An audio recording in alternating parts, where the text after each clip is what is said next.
كردستان تێرشی هێنا سەر کوردستان دەخۆ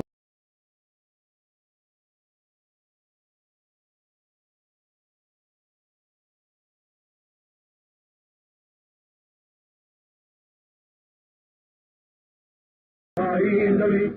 زەحمەت کێشان ڕا هەریان کرد ئاڵا هەستان ڕاستان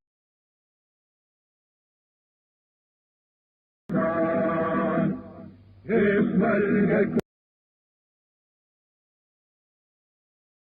کۆمەڵە وەک کۆڵان هێشمەرگەی کۆمەڵە وەک کۆڵان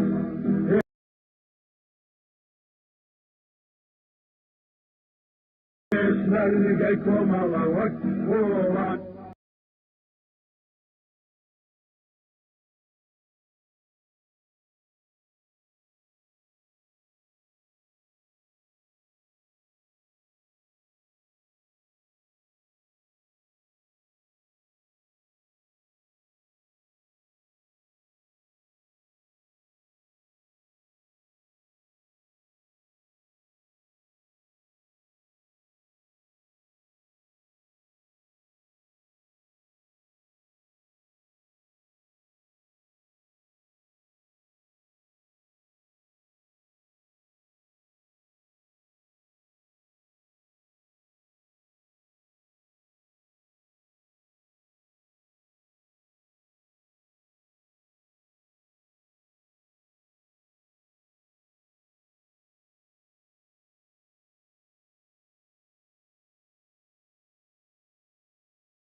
لەشکرێکی ئەستەشی سووری کرێکاران ڕێبواری ڕێبازی یەکگرتن پێکۆشان بۆ ڕزگاری گشتی کرێکاران دژی ئیمپریالیزم بۆ ئازادی ئێران بۆ مافی چارەنووس بۆ میلەتان پێشمەرگەی کۆمەڵە وەک کۆڵان پێشمەرگەی کۆمەڵە وەک کۆڵان پێشمەرگەی کۆمەڵە وەک کۆڵان لەشکرێکی ئەستەشی سووری کرێکاران بۆ زەحمەت کێشی کورد کۆوە بن لە دەوری پێشەنگی کرێکارە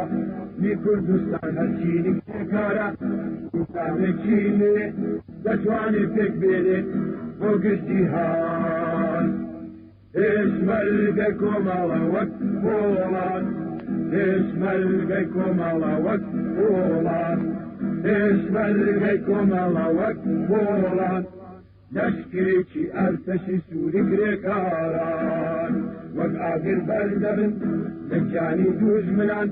ئەردەشتی خوێن مژان تێک دەشکێنن تا ڕۆژی ڕابەرین تێک بێهێزی تەیار حکمی سەرمایەدار بڕوخێنێت پێشمەرگەی کۆمەڵە وەک کۆڵان پێشمەرگەی کۆمەڵە وەک کۆڵان پێشمەرگەی کۆمەڵە وەک کۆڵان لەشکرێکی ئەرتەشی سووری کرێکاران تێک دەشکێنێتم چۆرسی دێمۆکراتیک ڕێگای دڵخۆش دەکات بۆ سوسیالیزم بێوەستان یەکجاری بۆ پێشەوا بێباک تالوتکەی ڕزگاری تا سۆسیالیزم پێشمەرگەی کۆمەڵە وەک کۆڵان پێشمەرگەی کۆمەڵە وەک کۆڵان پێشمەرگەی کۆمەڵە وەک کۆڵان لەشکرێکی ئەرتەشی سووری کرێکاران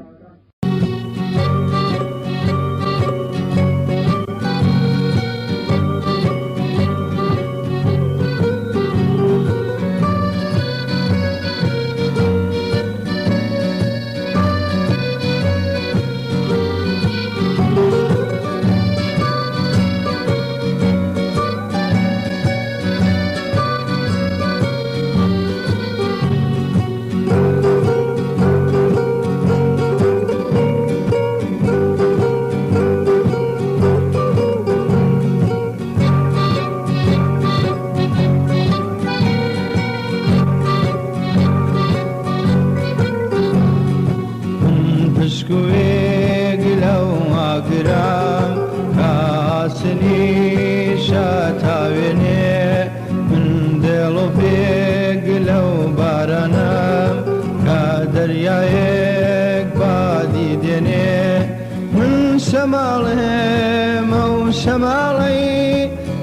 ڕەشنەی بە سۆز و تاو بە سۆز و تاو دامە و بەهار بەفریداگیر کاری وڵاتەکەم باوەکەم باو من ژی لەمە مەوژی لەم وای دوایە زاران ئەو لێ پژان دیسانەوە گردە هاویم مەیڵێمەوە گۆرانی ژیان هەیڵێمەوە گۆرانی ژیان هەیڵێمەوە گۆرانی ژیان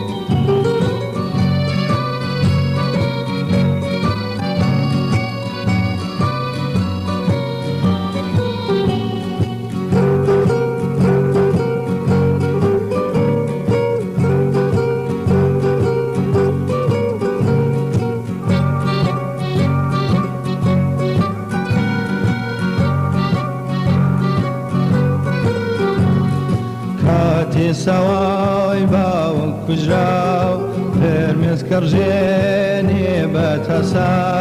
من بە سۆستێ لاوەستینام باقینترم لەو هەناسا من باوەڕێم بوومە لەرزەم دێڵی زەوی دەلەرزێنم دەلەرزێنێم کێ و تەلان لا بندێنێم هەموو جیان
کۆمەڵانی خەڵکی زەحمەتکێش 26 ڕێبەندان ڕۆژی کۆمەڵەیە. ڕۆژی کۆمەڵە ڕۆژی ڕێزگرتن لە تێکۆشانی ئەو ڕێکخراوە کۆمونیستیەیە کە بە پشت ئەستووری هێزی کرێکاران و زەحمەتکێشان بۆ گەیشتن بە ئازادی و بەرابەری و پێکهێنانی حکوومەتی کارگەری خەبات دەکات. 26 ڕێبەندان ڕۆژی کۆمەڵە ڕۆژی ڕێزگرتن لە تێکۆشانی هاوبەشی کۆمەڵە و کۆمەڵانی کرێکار و زەحمەتکێشی وشیاری کوردستانە بۆ وەدیهێنانی ئامانجە بەرزەکانی ئینسانی چەوساوە و زۆر لێکراو، بۆ دیفاع لە ماف و ئازادیە فەردی و کۆمەڵایەتیەکان، بۆ دیفاع لە مافی ژنانی زۆر لێکراو، بۆ دیفاع لە بەڕێوەچوون و گوزەرانی کۆمەڵانی هەژار و دەستەنگ، بۆ نەهێشتنی هەر چەشنەستەمێکی ملی و مەسحەبی و جنسی و بۆ بنیاتنانی کۆمەڵگایەکی سۆسیالیستیە. کۆمەڵە پشت ئەستور بە هێزی وشیاری و خەباتی کۆڵنەدەرانەی ئێوەیە کە توانیویەتی لە بەرامبەر هەموو دژمنانی ڕەنگا و ڕەنگی ڕزگاری کرێکاران و زەحمەتکێشاندا ڕاوەستێ. سەرچاوەی هێز و نفوزی کۆمەڵە و فیداکاری و شانازیەکانی پێشمەرگەی کۆمەڵە ئێوەن. بە پەرەپێدانی خەبات و تێکۆشانی خۆتان لە دژی چەوسانەوە و ستەم و بێعداڵەتی، باوەڕێخستنی ئێعترازی جەماوەری لە دژی هەر چەشنە تەحقیر و هەڵاواردن و بێمافیەک وا بە بەهێزکردنی هەرچی زیاتری ڕیزەکانی پێشمەرگەی کۆمەڵە، ڕیزی خەباتی شۆڕشگێرانە و کۆمونیستیتان لە دژی حاکمیەتی زاڵمانە و جەنایەتکارانەی کۆماری ئیسلامی و گەیشتن بە ئازادی و بەرابەری و ئاسوودەیی قسەوتر بکەن. پیرۆز بێت 26 ڕێبەندان ڕۆژی کۆمەڵە. هەر شەکاوە بێت ئاڵای سووری کۆمەڵە.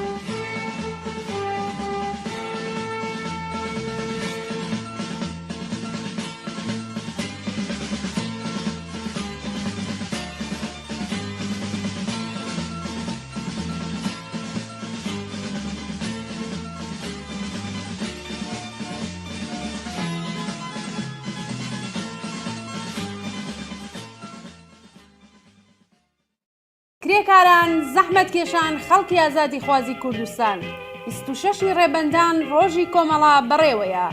زیاتر لە 14 لەوە پێش کۆمەڵە پاش 9 ساڵ خەباتی نەهێنی لەم ڕۆژەدا بە بۆنەی گیانبەختکردنی هاوڕێ حەمەحوسێنی کەریمی لە گەرمەی خەبات و ڕاپەڕینی سەرکەوتوانە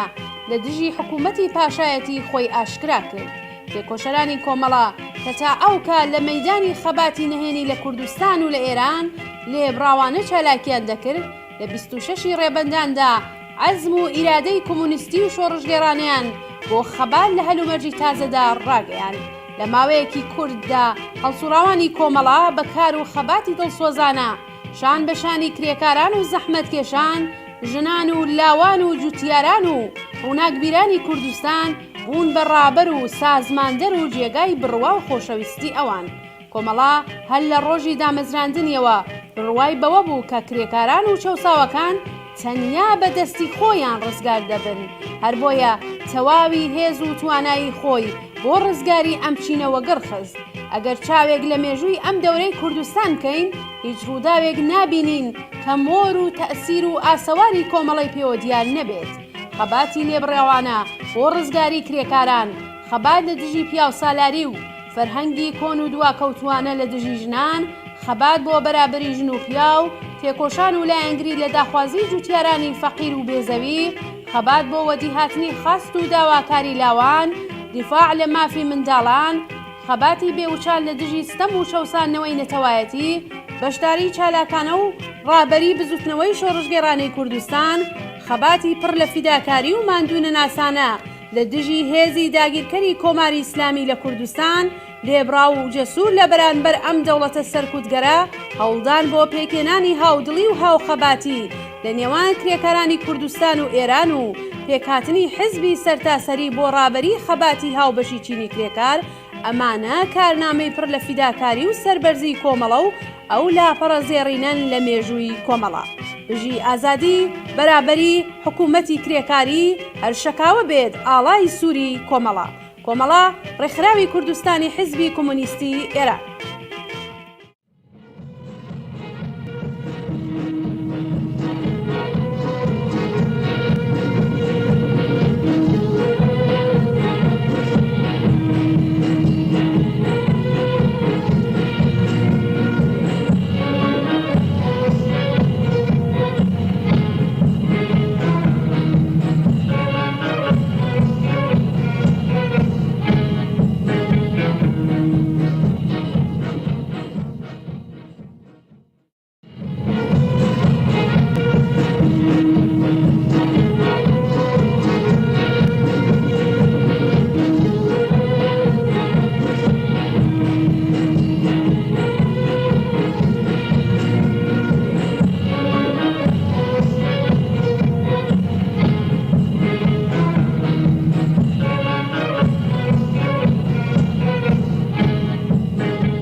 کرێکاران،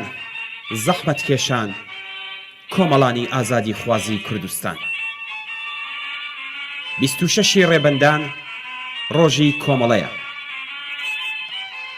ڕۆژی کۆمەڵە ڕۆژی ڕێزگرتن لە 43 ساڵ هەڵسووران و خەباتی بێوچانی ڕێکخراوێکی شۆڕشگێڕ و کۆمۆنیست لە ناو شۆڕشی کوردستان و ئێراندایە. ئەمڕۆ ڕێزگرتن لە ڕۆژی کۆمەڵە تەنیا ڕێزگرتن لە ڕۆژی سازمانی و حیزبی نییە، بەڵکو ڕۆژی ڕێزگرتنە لە باڵی سۆسیالیستی و عەداڵەتخوازی ناو بزوتنەوەیەکی شۆڕشگێڕانە. ئەمڕۆ کۆمەڵە ناوێکی خۆشەویست و جێگای هیوا لە ناو دڵی خەڵکی هەژار و چەوساوەی کوردستاندایە کە بۆ ڕزگاری و ئازادی و یەکسانی ئینسان خەبات دەکات. ئەمڕۆ ئەگەر لە کرێکارێکی کوردستان بپرسیت کۆمەڵە کێیە؟ ئەوەڵی مانگی مەیەکانی سنە و سەقز و باقی شارەکانی کوردستان و خەباتی ساڵانەی کرێکارانی کوورەخانەکانت پێنیشان دەدات و دەڵێت کۆمەڵە ئێمەین. ئەگەر لە ژنێکی زۆر لێکراوی کوردستان بپرسیت کۆمەڵە کێیە؟ بوخچەی دڵیت بۆ دەکاتەوە و دەڵێ کۆمەڵە ئەو حەڕەکەتەیە کە زنجیری کۆیلەتی منی پچڕاند و لە ناو دڵی مندا جێی هەیە. ئەگەر لە لاوێکی تینووی ئازادی کوردستان بپرسیت کۆمەڵە کێیە؟ دەڵێت ئەو ڕەوتەیە کە هیوا و ئارەزووەکانی هەڕەتی خۆشی لاوێتیم لە ڕێباز و ئامانجەکانیدا دەبینمەوە. ئەگەر لە دایکی شەهیدێک بپرسیت کۆمەڵە کێیە؟ ڕسمی بەگوڵ نەخشاوی ڕۆڵەکەیت نیشان دەدات کە وەک ملوانکەی خۆشەویستی لەسەر دڵیەتی و دەڵێ کۆمەڵە کۆرپەکەی منە. ڕۆژی 26 ڕێبەندان ڕۆژی ڕێزگرتن لە هەموو ئەم خۆشەویستانەیە. با لەگەڵ یەک بە پێشوازی ڕۆژی کۆمەڵەوە بچین. بەرز و بەڕێز بێت 26 ڕێبەندان، هەر شەکاوە بێ ئاڵای سووری کۆمەڵە.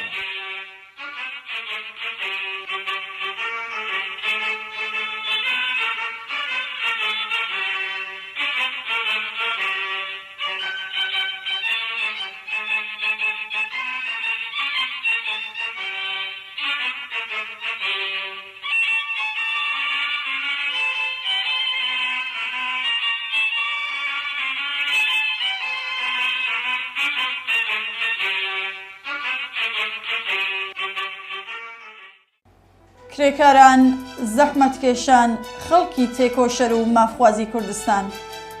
26 ڕێبەندان ساڕۆژی ئاشکرابوونی خەبات و تێکۆشانی کۆمەڵەیە.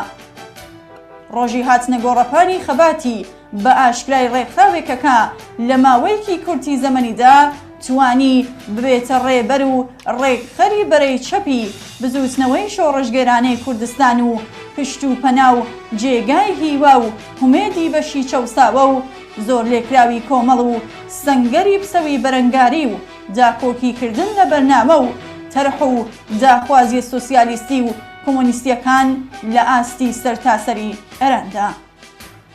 کۆمەڵا ئەو ڕێکخراوەیەکە دروشمی بەرابەری و یەکسانی نێوان ژن و پیاوی لە ئاستێکی بەریندا لە کوردستان کۆمەڵایەتی کردەوە و ژنانی بە شێوەیەکی بە کۆمەڵ و ڕێکخراو هێنایە نێوڕێزی پڕ لە شانازی پێشمەرگایەتی کۆمەڵەوە و بوو بە قەڵای داکۆکیکردن لە مافەڕەواکانیان. بەرهەمیەوە هەنگاوە بوێرانە و سنەت شکێنانەی کۆمەڵا لەمڕۆدا لە حوزور و پێشەنگایەتی ژنان و کچانی کوردستان لە ئاخێز و شۆڕشی ژینادا بەڕوونی دەبینین. وەرن با بە بەهێزکردنی ڕیزەکانی ئەم ڕێکخراوەیە شێرگیر یەکسانی و بەرابەری خوازە دەستەبەربوونی ویست و داخوازیەکانی خەڵکی وەگیان هاتوو بە دەستزۆم و چەوسانەوەی نیزامی گەندەڵی سەرمایەداری و دوا ڕۆژی ڕووخانی ڕژیمی تا سەر ئێسقان کۆنەپەرست و دژی ئینسانی کۆماری ئیسلامی زەمانەت بکەین. پیرۆز بێت 26 ڕێبەندان ڕۆژی کۆمەڵە.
کرێکاران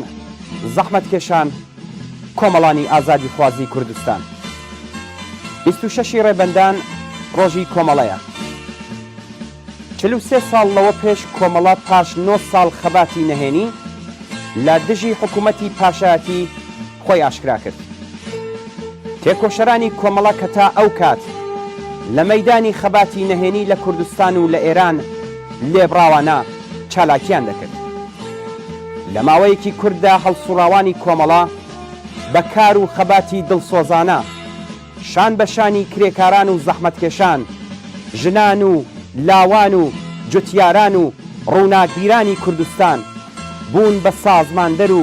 جێگەی بڕوا و خۆشەویستی ئەوان. کۆمەڵا هەر لە ڕۆژی دامەزراندنیەوە بڕوای بەوە بوو کە کرێکاران و چەوساوەکان تەنیا بەدەستی خۆیان ڕزگار دەبن. هەر بۆیە تەواوی هێز و توانای خۆی بۆ ڕزگاری ئەم چینە وەگەڕخست. ئەگەر چاوێک لە مێژووی ئەم دەورەی کوردستان بکەین، هیچ ڕووداوێک نابینین کە مۆر و تەئسیر و ئاسەواری کۆمەڵەی پێوە دیار نەبێت. خەباتی لێبڕاوانە بۆ ڕزگاری کرێکاران، خەبات لە دژی پیا و سالاری و فەرهەنگی کۆن و دواکەوتوانە لە دژی ژنان، خەبات بۆ بەرابەری ژن و پیاو، لایەنگری لە داخوازی جوتیارانی فەقیر و بێزەوی،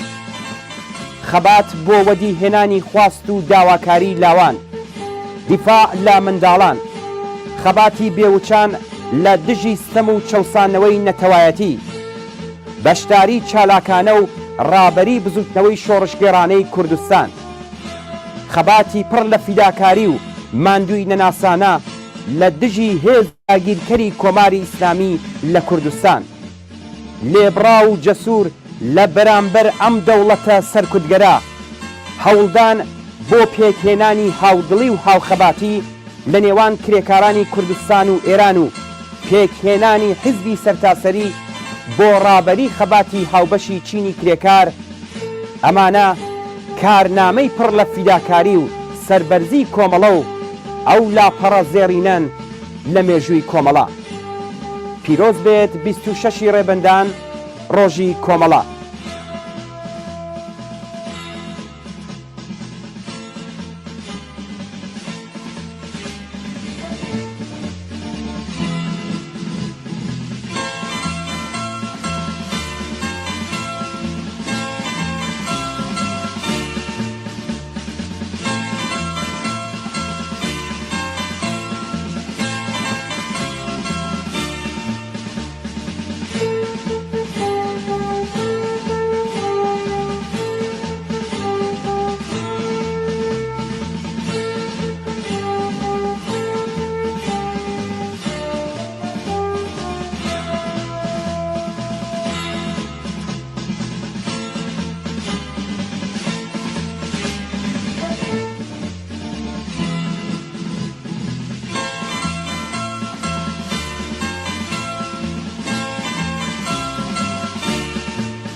کرێکاران کۆمەڵانی خەڵکی زەحمەتکێش 26 ڕێبەندان ڕۆژی کۆمەڵەیە. ڕۆژی ڕێزگرتن لە تێکۆشانی ئەو ڕێکخراوە کۆمونیستیەیە کە پشت ئەستوری هێزی کرێکاران و زەحمەتکێشان بۆ پێکێنانی ئازادی و بەرابەری و حکوومەتی کارگەری خەبات دەکات. 26 ڕێبەندان ڕۆژی کۆمەڵە ڕۆژی ڕێزگرتن لە تێکۆشانی هاوبەشی کۆمەڵە و کۆمەڵانی کرێکار و زەحمەتکێشی وشیاری کوردستانە بۆ وەدیهێنانی ئامانجە بەرزەکانی ئینسانی چەوساڵە و زۆر لێکراو، بۆ دیفاع لە ماف و ئازادیە فەردی و کۆمەڵایەتەکان، بۆ دیفاع لە مافی ژنانی ستەمدیدە، بۆ دیفاع لە بەڕێوەچوون و گوزەرانی کۆمەڵانی هەژار و دەستەنگ، بۆ نەهێشتنی هەر چەشنەستەمێکی ملی و مەسەبی و جنسی و بۆ بنیادنانی کۆمەلگایەکی سۆسیالیستی.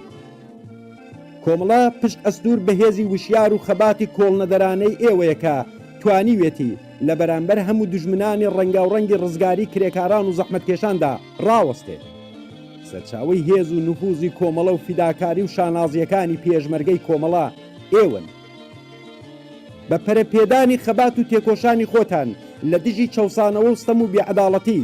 بۆ وەڕێخستنی ئێعترازی جەماوەری لە دژی هەر چەشنە تەحقیر و هەڵاواردن و بێمافیەک و بە بەهێزکردنی هەرچی زیاتری ڕیزەکانی پێشمەرگەی کۆمەڵە ڕیزی خەباتی شۆڕژگەرانە و کۆمونیستیتان لە دژی حاکمیەتی زاڵمانە و جەنایەتکارانەی کۆماری ئیسلامی و بۆ گەیشتن بە ئازادی و بەرابەری و ئاسوودەیی پتەوتر بکەن. بژی ئازادی، بەرابەری، حکوومەتی کارگەری. کۆمەڵا سازمانی کوردستانی حیزبی کۆمونیستی ئێران.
دەنجی شۆڕشی ئێرانە، ئێرە دەنجی شۆڕشی ئێرانە، دەنجی شۆڕشی ئێران لە کوردستانەوە دەبیستن.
من پیشمرگم،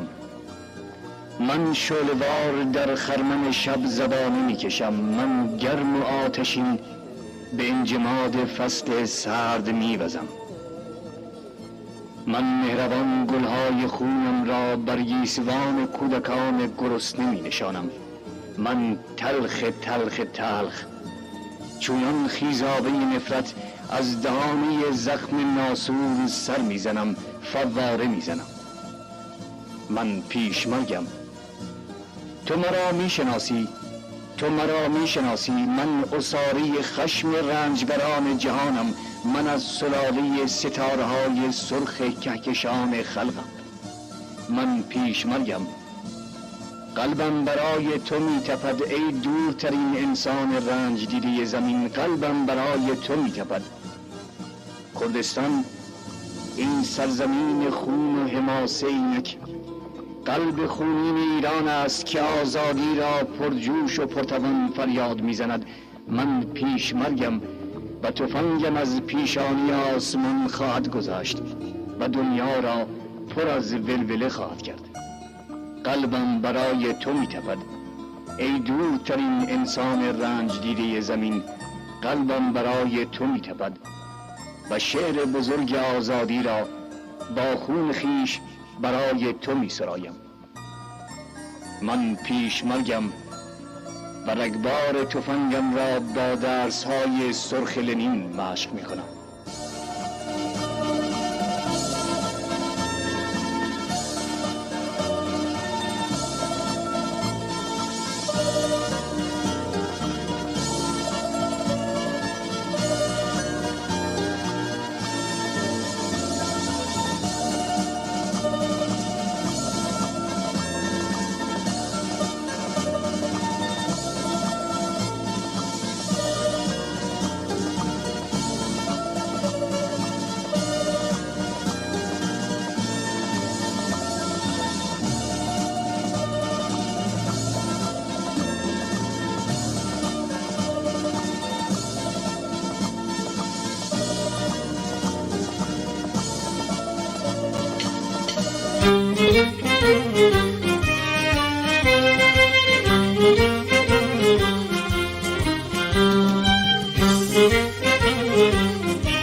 ڕۆژی سەرمایەیە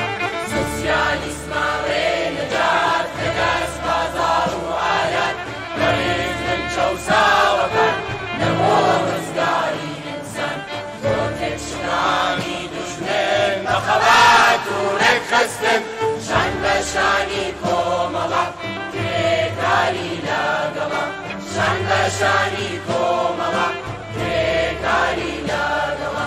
بۆ ڕزگاری یەکجاری لە کۆیلەتی و هەژاری لا نەبوونی وشیاری جەهل و نەفرندەواری کۆنەمانی بێداری شەوگاری بەردەداری چینی چەوساوە هەستن بە خەبات پشت بەستن شان بە شانی کۆمەڵە علمی مارسی لەگەڵە شان بە شانی کۆمەڵە علمی مارسی لەگەڵە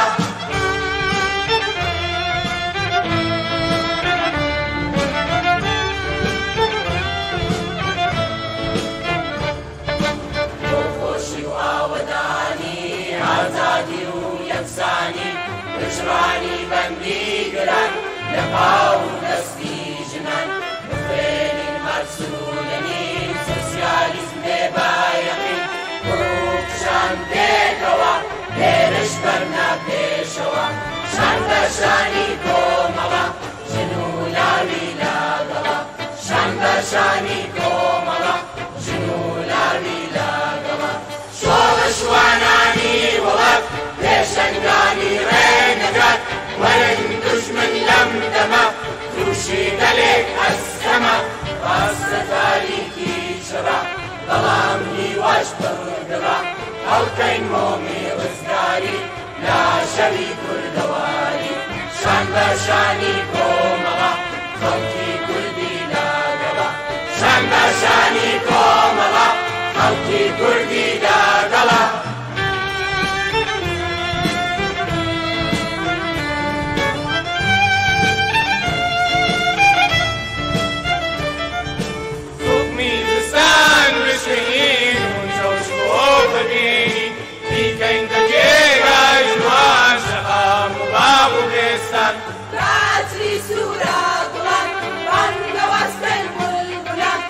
بشریکێنین بە شادی هەڵکەین هاڵای ئازادی شان بە شانی کۆمەڵە بەهارانی لەگەڵە شان بە شانی کۆمەڵە بەهارانی لەگەڵە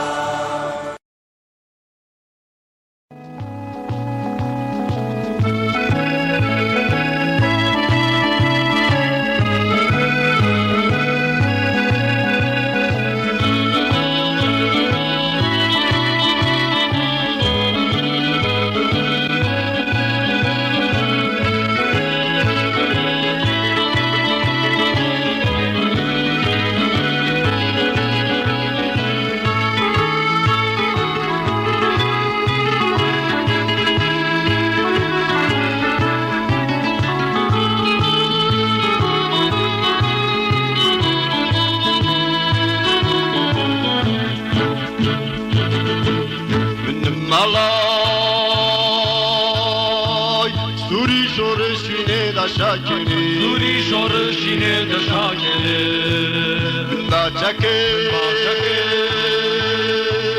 لە ژێرە واڵە سوورەم سرودی ئاشنەبوونەوەم ڕووبا دوژمن دەخوێنێ منم مەڵای سوری شۆڕشینێ دەشاکێنێ باچەکێ لە ژێرە واڵە سوورەم سرودی ئاشنەبوونەوەم ڕووبا دوژمن دەخوێنێ بەشدارگانی خۆشەویست هاوڕێیان نوێنەری حەزب و ڕێکخراوەکان بەخێر بێن بۆ مەراسمی ڕێزگرتن لە 26 ڕێبەندان ڕۆژی دامەزراندنی کۆمەڵە ڕۆژی کۆمەڵەتان لێ پیرۆز بێت ڕۆژی کۆمەڵە پیرۆز بێت لە بنەماڵەی سەربەرز و خۆراگری گیانبەخکردوانی کۆمەڵە ڕۆژی کۆمەڵە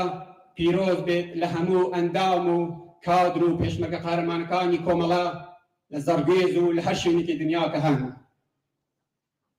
ڕۆژی کۆمەڵە پیرۆز بێت لە هەموو ئەو ژن و پیاوانەی کە ڕۆژێ لە ڕۆژان چەکی لە شانازی کۆمەڵەیان کردەشان و لە ناو سەنگەری کۆمەڵە و لە ژێر ئاڵای سووردا خزمەتیان بە خەباتی هەژاران کرد. ڕۆژی کۆمەڵە پیرۆز بێت لە هاوڕێیانی تەشکیلاتی نهێنی کۆمەڵە لە شارەکان. بەڕێزان، ئەمساڵ 45مین ساڵ ڕۆژی دەستپێکردنی خەباتی ئاشکرای کۆمەڵە دەست پێ دەکەین. لە ڕۆژی 23 ڕێبەندانی ساڵی 1357 هەتاوی هاوڕێ هەمەحسێنی کەریمی لە دامەزرێنەرانی کۆمەڵە و کاتێک ڕاپەڕینی خەڵکی قارەمانی شاری سەقەزی دژ بە هێزەکانی ڕژیمی شا ڕێبەری دەکرد، بە سەختی بریندار دەبێت و 3 ڕۆژ دوای ئەوە لە 26 ڕێبەندان ڕۆژی کۆمەڵەی هەمان ساڵدا گیانی بەخت کرد. هەر لەم ڕۆژەدا و بەم بوونەوە کۆمەڵە ئاشکرابوونی خۆی ڕاگەیاند. ڕۆژی کۆمەڵە ڕۆژی هەموو ئەو کەسانەیە کە دڵیان بۆ ڕزگاری ئینسان لە دەستی چەوسانەوە لێدەدات. ڕۆژی هەموو ئەو خەباتکارانەیە کە شکنجە، زیندان و تەنانەت ئیعدام قامەتی و وەرەی خەباتیان چەم ناکات. ڕۆژی ئەو دایک و باوکانەیە کە تەنانەت لە دەستدانی جگەرگۆشەکانیان هێزی خەبات و برنگاری سست ناکات. ڕۆژی ئەو کرێکارانەیە، ڕۆژی ئەو لاوانەیە کە دڵیان بۆ ڕزگاری بەشەریەت لێدەدات. خۆشەویستان، ریزی بەرنامەکانی ئەمشەو بەم شێوەیە کە ڕای دەگەینم. سەرەتا بە سرودی ئەنتەرناسیۆناڵ، سرودی هاوپشتی جیهانی چینی کرێکار دەست پێ دەکەین.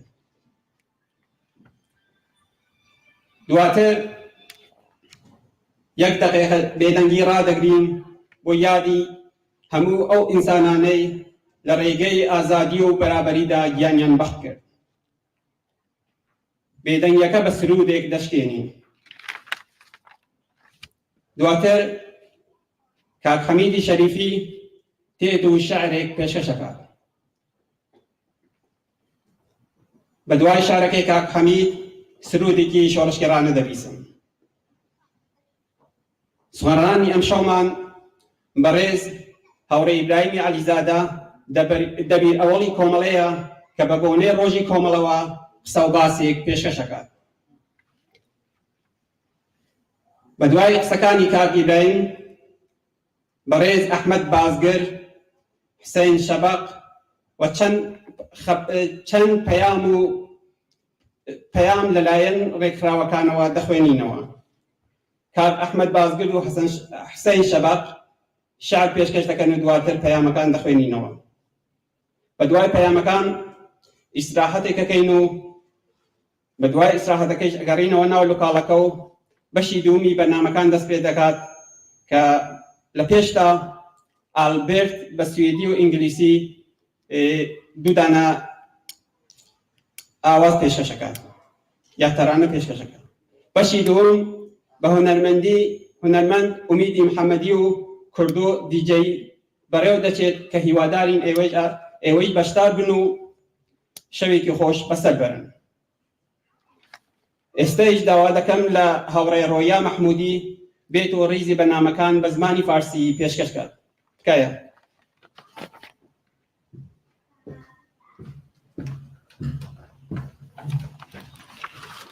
با سلام و خوش آمد به همگی شما حاضرین. 26 بهمن روز کۆمەڵە، روز گرامی داشت سازمانی است که افق سوسیالیستی را در جنبش انقلابی کردستان زنده نگه داشته است. کۆمەڵە در دفاع حقوق و مبارزات کارگران و زحمتکشان،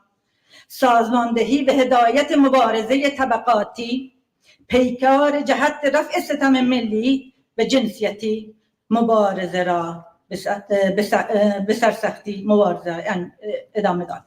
در عین حال روز کومله روز گرامی داشته یاد هزاران مبارز انقلابی است که در راه آرمان‌های سوسیالیستی سرفرازان جان باختند. حضرای محترم، مهمانان گرامی، نماینده احزاب سیاسی و نهادهای مدنی، به همه شما عزیزان شرکت کنندگان در مراسم گرامی داشت 45مین سالروز شرکت شروع فعالیت علنی کومله خیر مقدم میگویم.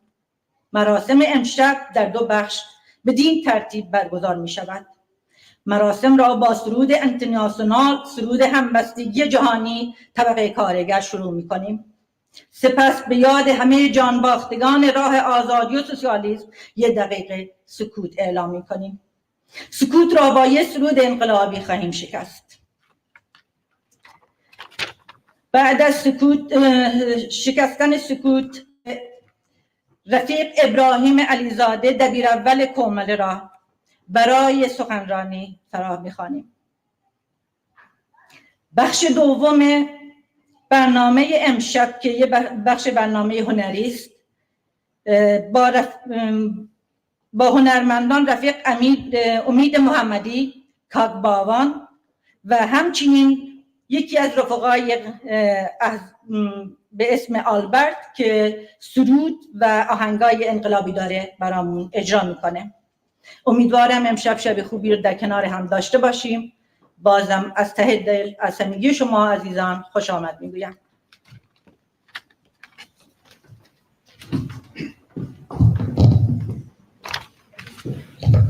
استیج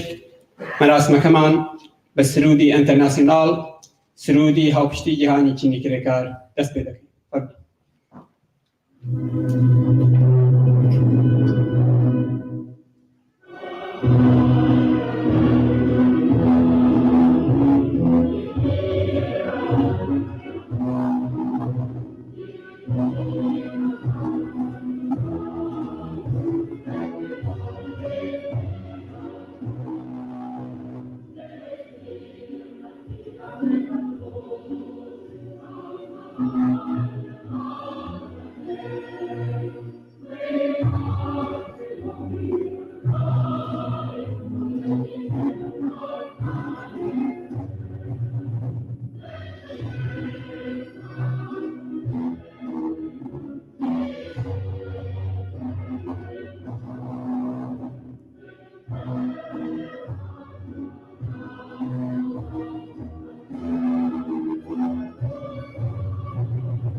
ئێستەیش بۆ ڕێزگرتن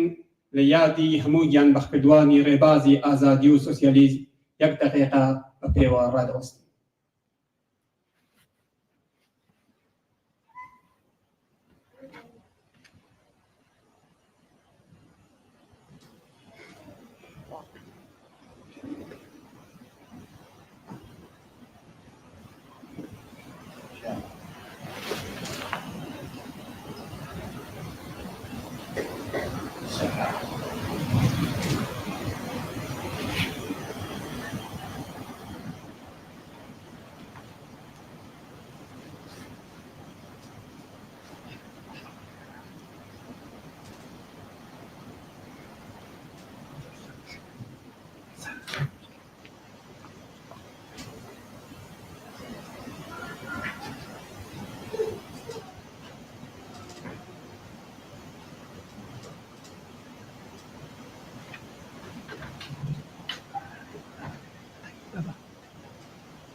ئێستەش داواکەین لە بەڕێز حەمیدی شەریفی بێت بۆ پێشکەشکردنی شارەکە. فەرموو.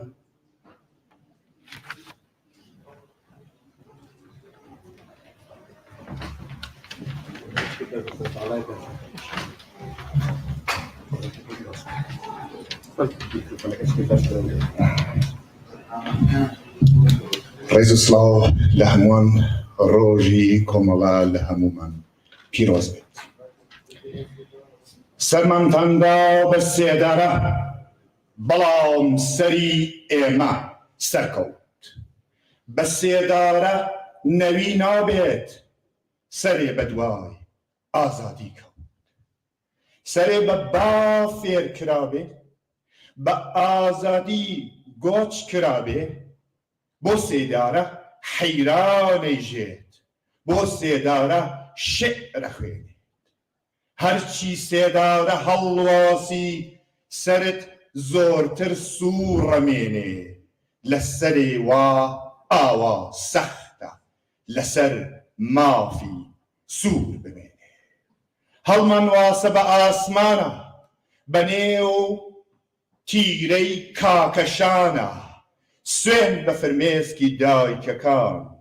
سەرمان ئەبێت بە ملیۆنان. تۆ باشە زانیت نامرێ، سەرێکە هی ئازادی بێ. سەرێ پڕ بێت لە بۆی ژیان، سەرێ بۆ مارگ نەوی نەبێت. پێشکەش.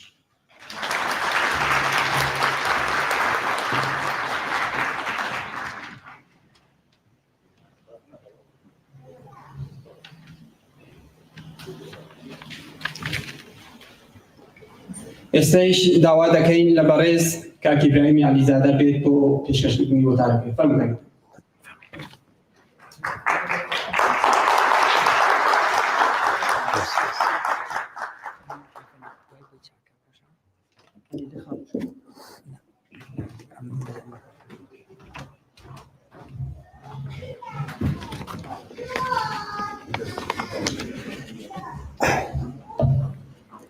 ئامادەبوانی بەڕێز،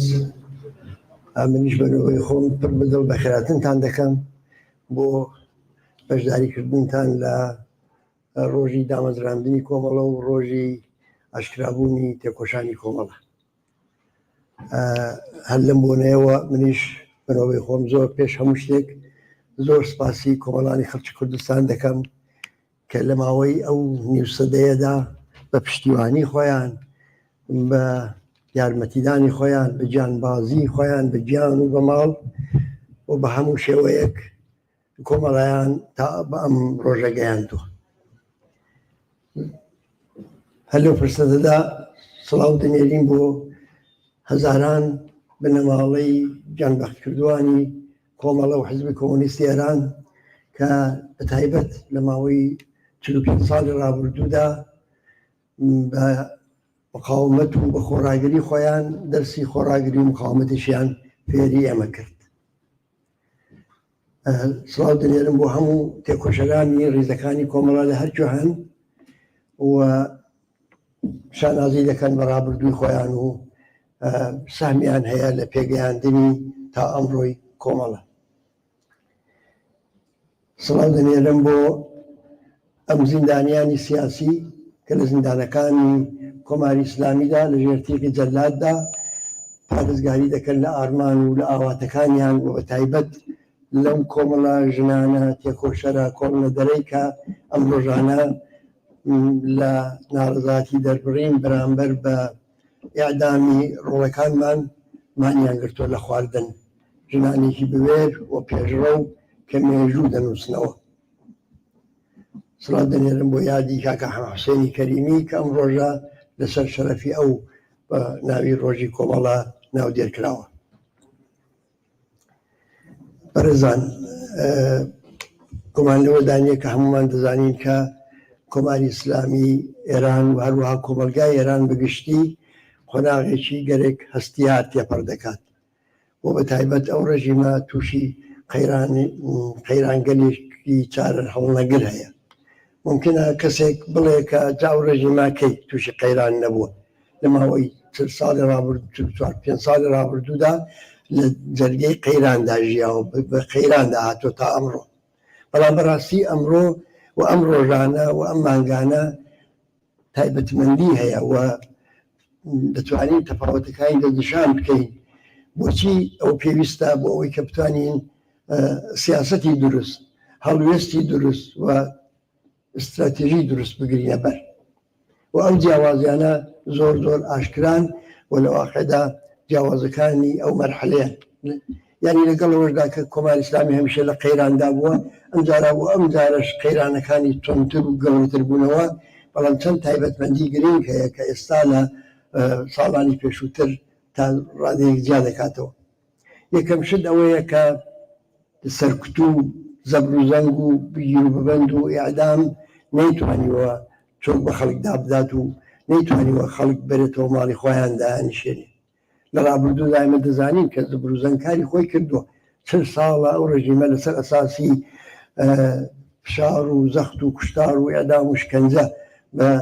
درێژە بە حکوومەتەکەی خۆی دەدات. بەڵام ئێستا و بە تایبەت لە 2 ساڵی ڕابردوودا کۆمەلگای ئێران و کۆمەلگای کوردستان نیشانی داوە کە ئیتر ئەم زەبر و زەنگە ئەو کاراییەی جارانی نەماوە. ینی خۆشک لەوەدانە بالاخەرە کوشتار و دیکتاتۆری و سەرکوت کاریگەری خۆی هەیە، بەڵام بەڕاستی ئەوەی کە ئەمڕۆ ئێمە لە کۆمەلگای ئێران دەیبینین لە کۆمەلگای کوردستان دەیبینین بە تایبەت بە وازەحی دیارە کە خەڵک بەرامبەر بە کوشت و کوشتاری ڕێژیم بەرامبەر بە سەرکوت و زیندان و بگیر و ببەند کۆڵنە دەرە و مخابەت دەکا و ڕژیم نەیتوانیوە بەو معنا خەباتەکەیان دابمرکێنێتەوە. تایبەتمەندیکی گرنگی ئەو دەورەیە، گرنگی تری ئەو دەورەیە کە تەفاوەتی هەیە لەگەڵ دەورەکانی پێشوو بریتێ لەوەی کە ئەو ڕژیمە هیچ بەسلا محمیلێکی فکری و ئیدئۆلۆژی و هیچ ڕێگایەکی تایبەت بۆ ژیانی نەتوانیوە بەو کۆمەلگایە تحمیل بکە، بەسەر و کۆمەلگای دابسەپێنێ. مەسەلەن بۆ دەورەیەک بوو کە خەڵکی و بەدەوار دەکرد بە سندوقی دەنگدان و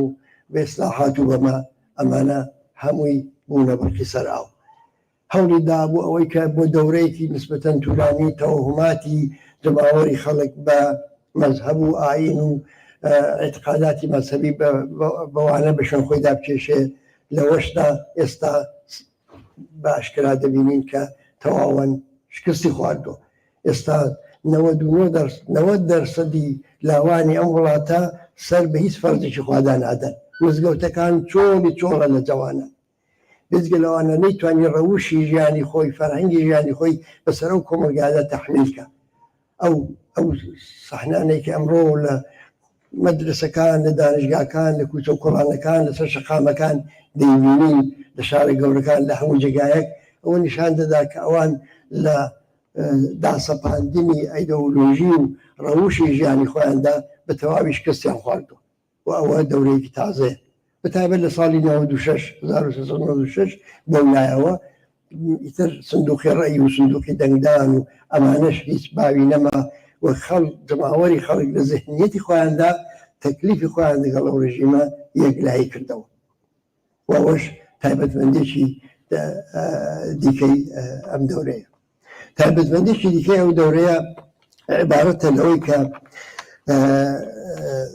ئەوەی کە جمهوری ئیسلامی پێی دەکوت قوڵایی ئەمنیەتی، یعنی پێی وابوو کەمە مەسەلەن بە پەرەپێدانی هێزی نیابەتی خۆی لە وڵات و لە وڵات بە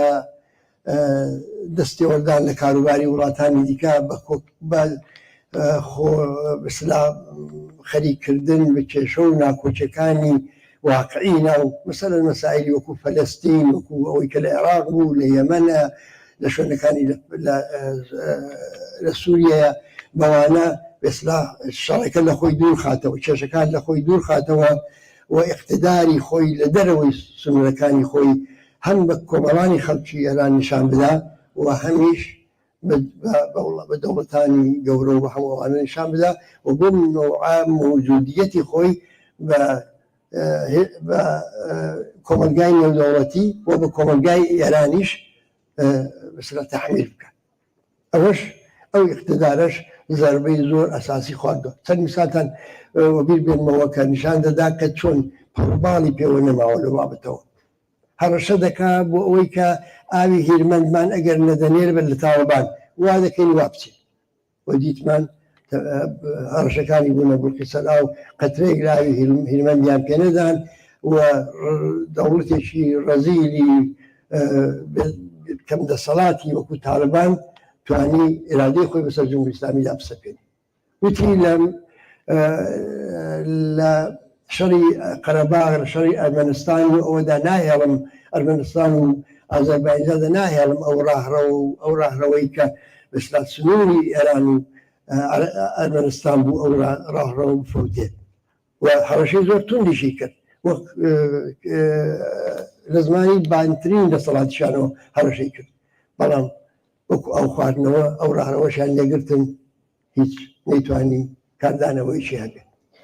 نمونەی شەڕی غەزە هەر زۆر زۆر وازەح، ئەمان کە ئەو هەموو پشتیوانی غەزە و پشتیوانی فەلەستین بوون و تەسلیحیان کردبوو، کۆمەکیان کردبوو، هەموو ئیمکاناتیان لێ اختیار نابوو، بەڵام لە وەختێکدا کە ئەوان حرەکەتێکیان کرد جمهوری ئیسلامی نەیتوانی بە ڕاشکاوی و بە تێڕادیوی پشتیوانیان لێ بکە و نەتەنیا نەیتوانی ئەوە بکە بەڵکە دەستی کرد بە پاکانەکردن بۆ خۆی کە ئێمە قەتیش ئەوەمان نەکردووە، قەتیش ئێمە ئیسرائیلمان نەمایشتە نابوود بکەین، ئەو قسەی زیادی بەمان هەڵدەبەستنەوە هەوانە. هێزە نیابەتەکانیان لێرە و لەوێ لە عێراق لە یەمان لە شوێنەکانی دیکە دەستیان کرد بە بەعزێک کاردانەوە، کارم بۆ نییە ژێربەژێر چەندە کۆمەجیان کرد، ڕانمایان کرد، یاسیان کرد، ئەو مۆزوعێکی دیکەیە، بەڵام ئەوەی کە ناوێرێ و جورئەتی ئەوەی بەخۆی نەدا کە بە ڕاشکاوی دیفاعیان لێ بکە و مەسئولیەتی کارەکانیان بۆ دەبگرێت، ئەوە نیشانەوەی ئەو ڕێژیمە واردی مەرحەلەیەکی تازە بۆ لەوە بکەوە. ئەمە نیشان دەدا کە ئەو اقتدارەی کە دەیهەویست بینێنێ تا مەوجودیەتی خۆی لە ناوەوەی وڵات بە خەڵکدا بەسەر خەڵکەدا دابسەپێنێ و هەروەها باجگیری پێ بکات لە دەوڵەتان و لە وڵاتانی گەورە و لە منتەقە، ئەوانەشی پێوە نەماوە و ئەوەش نیشانەیەکی تازەیە. بێتگەلەوانە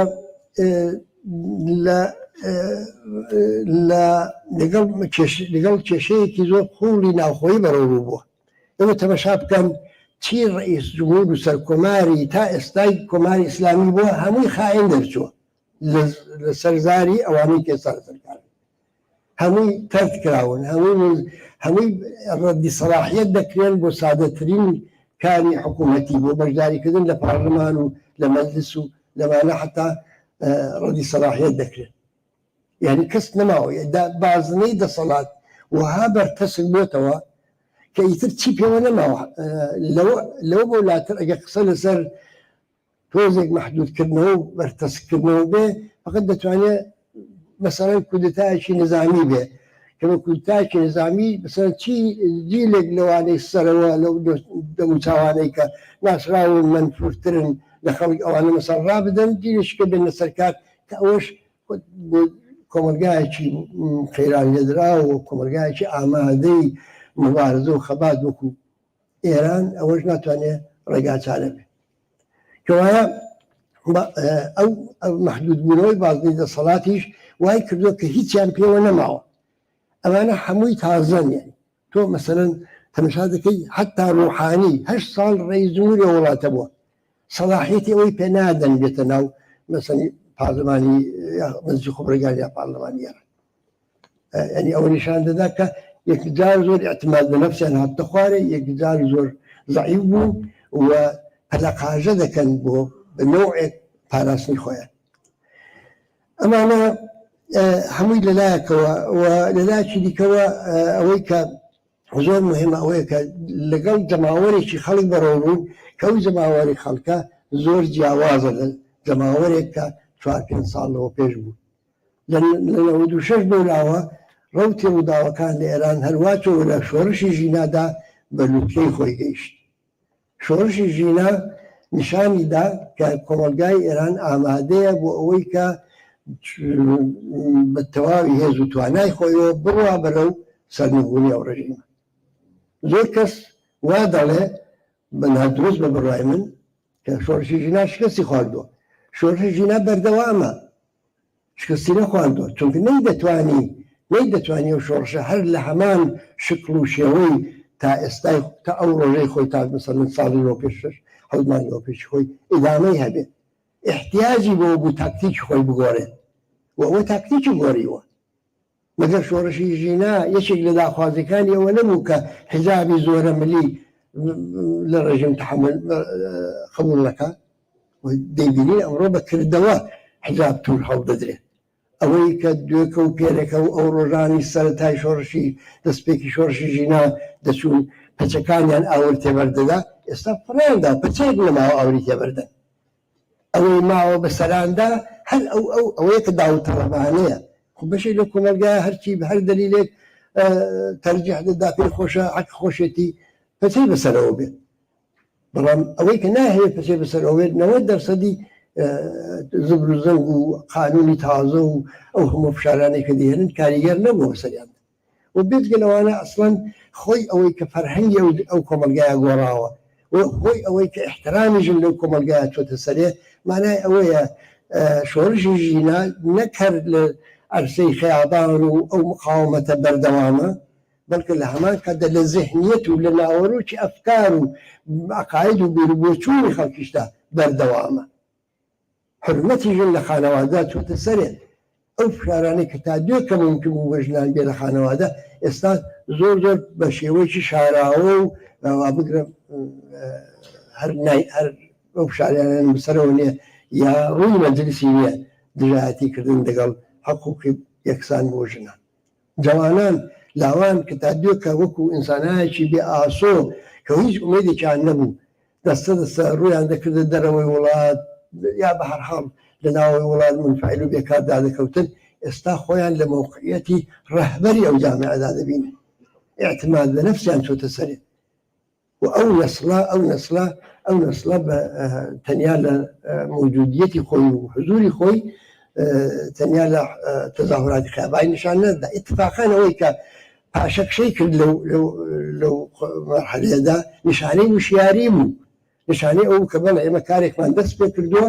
بۆ ئومێدەوار بوون کە جەماوەری میلیۆنەی ئەو وڵاتە پێمان پێوەست بوون ئەو جەماوەری میلیۆنی هێشتا و مژالی پێدا نەکردووە شاو زەرفێتەی پێدا نەکردووە ئەگەر وایە ئێمە دەبێت تاکتیک بگۆڕین ڕەوشێکی کە بێنە کار یعنی هەست دەکەی بەوە کە ڕەهبەریەکی عەمەلی واقعی سیاسی واقعبینانە و جدی کاریگەری هەبووە لەسەر ئەوەی کە شۆڕشی ژینا چۆن ئیدامە پێدا بکە بزگەلەوانە مەگەر دروشمی شۆڕشی ژینا ژن ژیان ئازادی نەبوو دابا بزانین ئایا لە ژن و لە ژیان لە ئازادی لەو سێ وشەیەدا ئایا موجودیەت و ئیدامەکاری ئەو شۆڕشە دەبینی یان نا ژن ئەو باسمان کرد ژن پەچیان فڕێدا ژن زۆربەی ئەو یاسا و ڕێسایانەی کە لە دادگاکان لە شێشەی خانەوادە لە ملاولولا خەریکە بسان دەستپێن فڕی دەدەن تووری هەڵدەدەن جوابیان نادەنەوە بڕۆ تەماشاکەن لەبەر دەرگای دادگاکان و محاکمی دادگستەری وانەدا چ غەوغایەکە هیچ حکمێکی هیچ مەلایەک هیچ قازیەک لەو زەمینەدا بەڕناکات تا دوو خەدەمە وڵاتر وە پەچەش بەجێ خۆی ئەوە ژن بۆ ژیان ئایا یەک ڕۆژیش بووە کە کۆمەڵانی خەڵک لە وڵاتە کرێکاران خانەنشینان معەلیمان تۆژی کۆمەڵایەتی دیکەی مەحروم و بێبەش و خەڵکی گەڕەکە فەقیرنشینەکان بێدەنگ بوو بن نەبوو خانوێنشینان جارێ ئەسەن کردویانتە ڕیتم هەموو دوو ڕۆژدا هەموو هەفتەی دوو ڕۆژی هەر لەسەر شەقامی بزوتنەوەی کرێکاری کەوتوتە ڕێ لە هەموو جێگای ئێمە جوبوجۆلی کرێکاری دەبینی ئیتر ئەگەر ئەوانە ئەو بزوتنەوانە بەیەکتر مەربوط نین لێک هەڵنا پێکرێن ئەوە مشکلی ئێمە هەیە لە مشکلی کرێکارەکە نییە کرێکار کاری خۆی دەکات کاری چ بکە ئێتساب بکایتر ئێتراز دەبێ بکایتر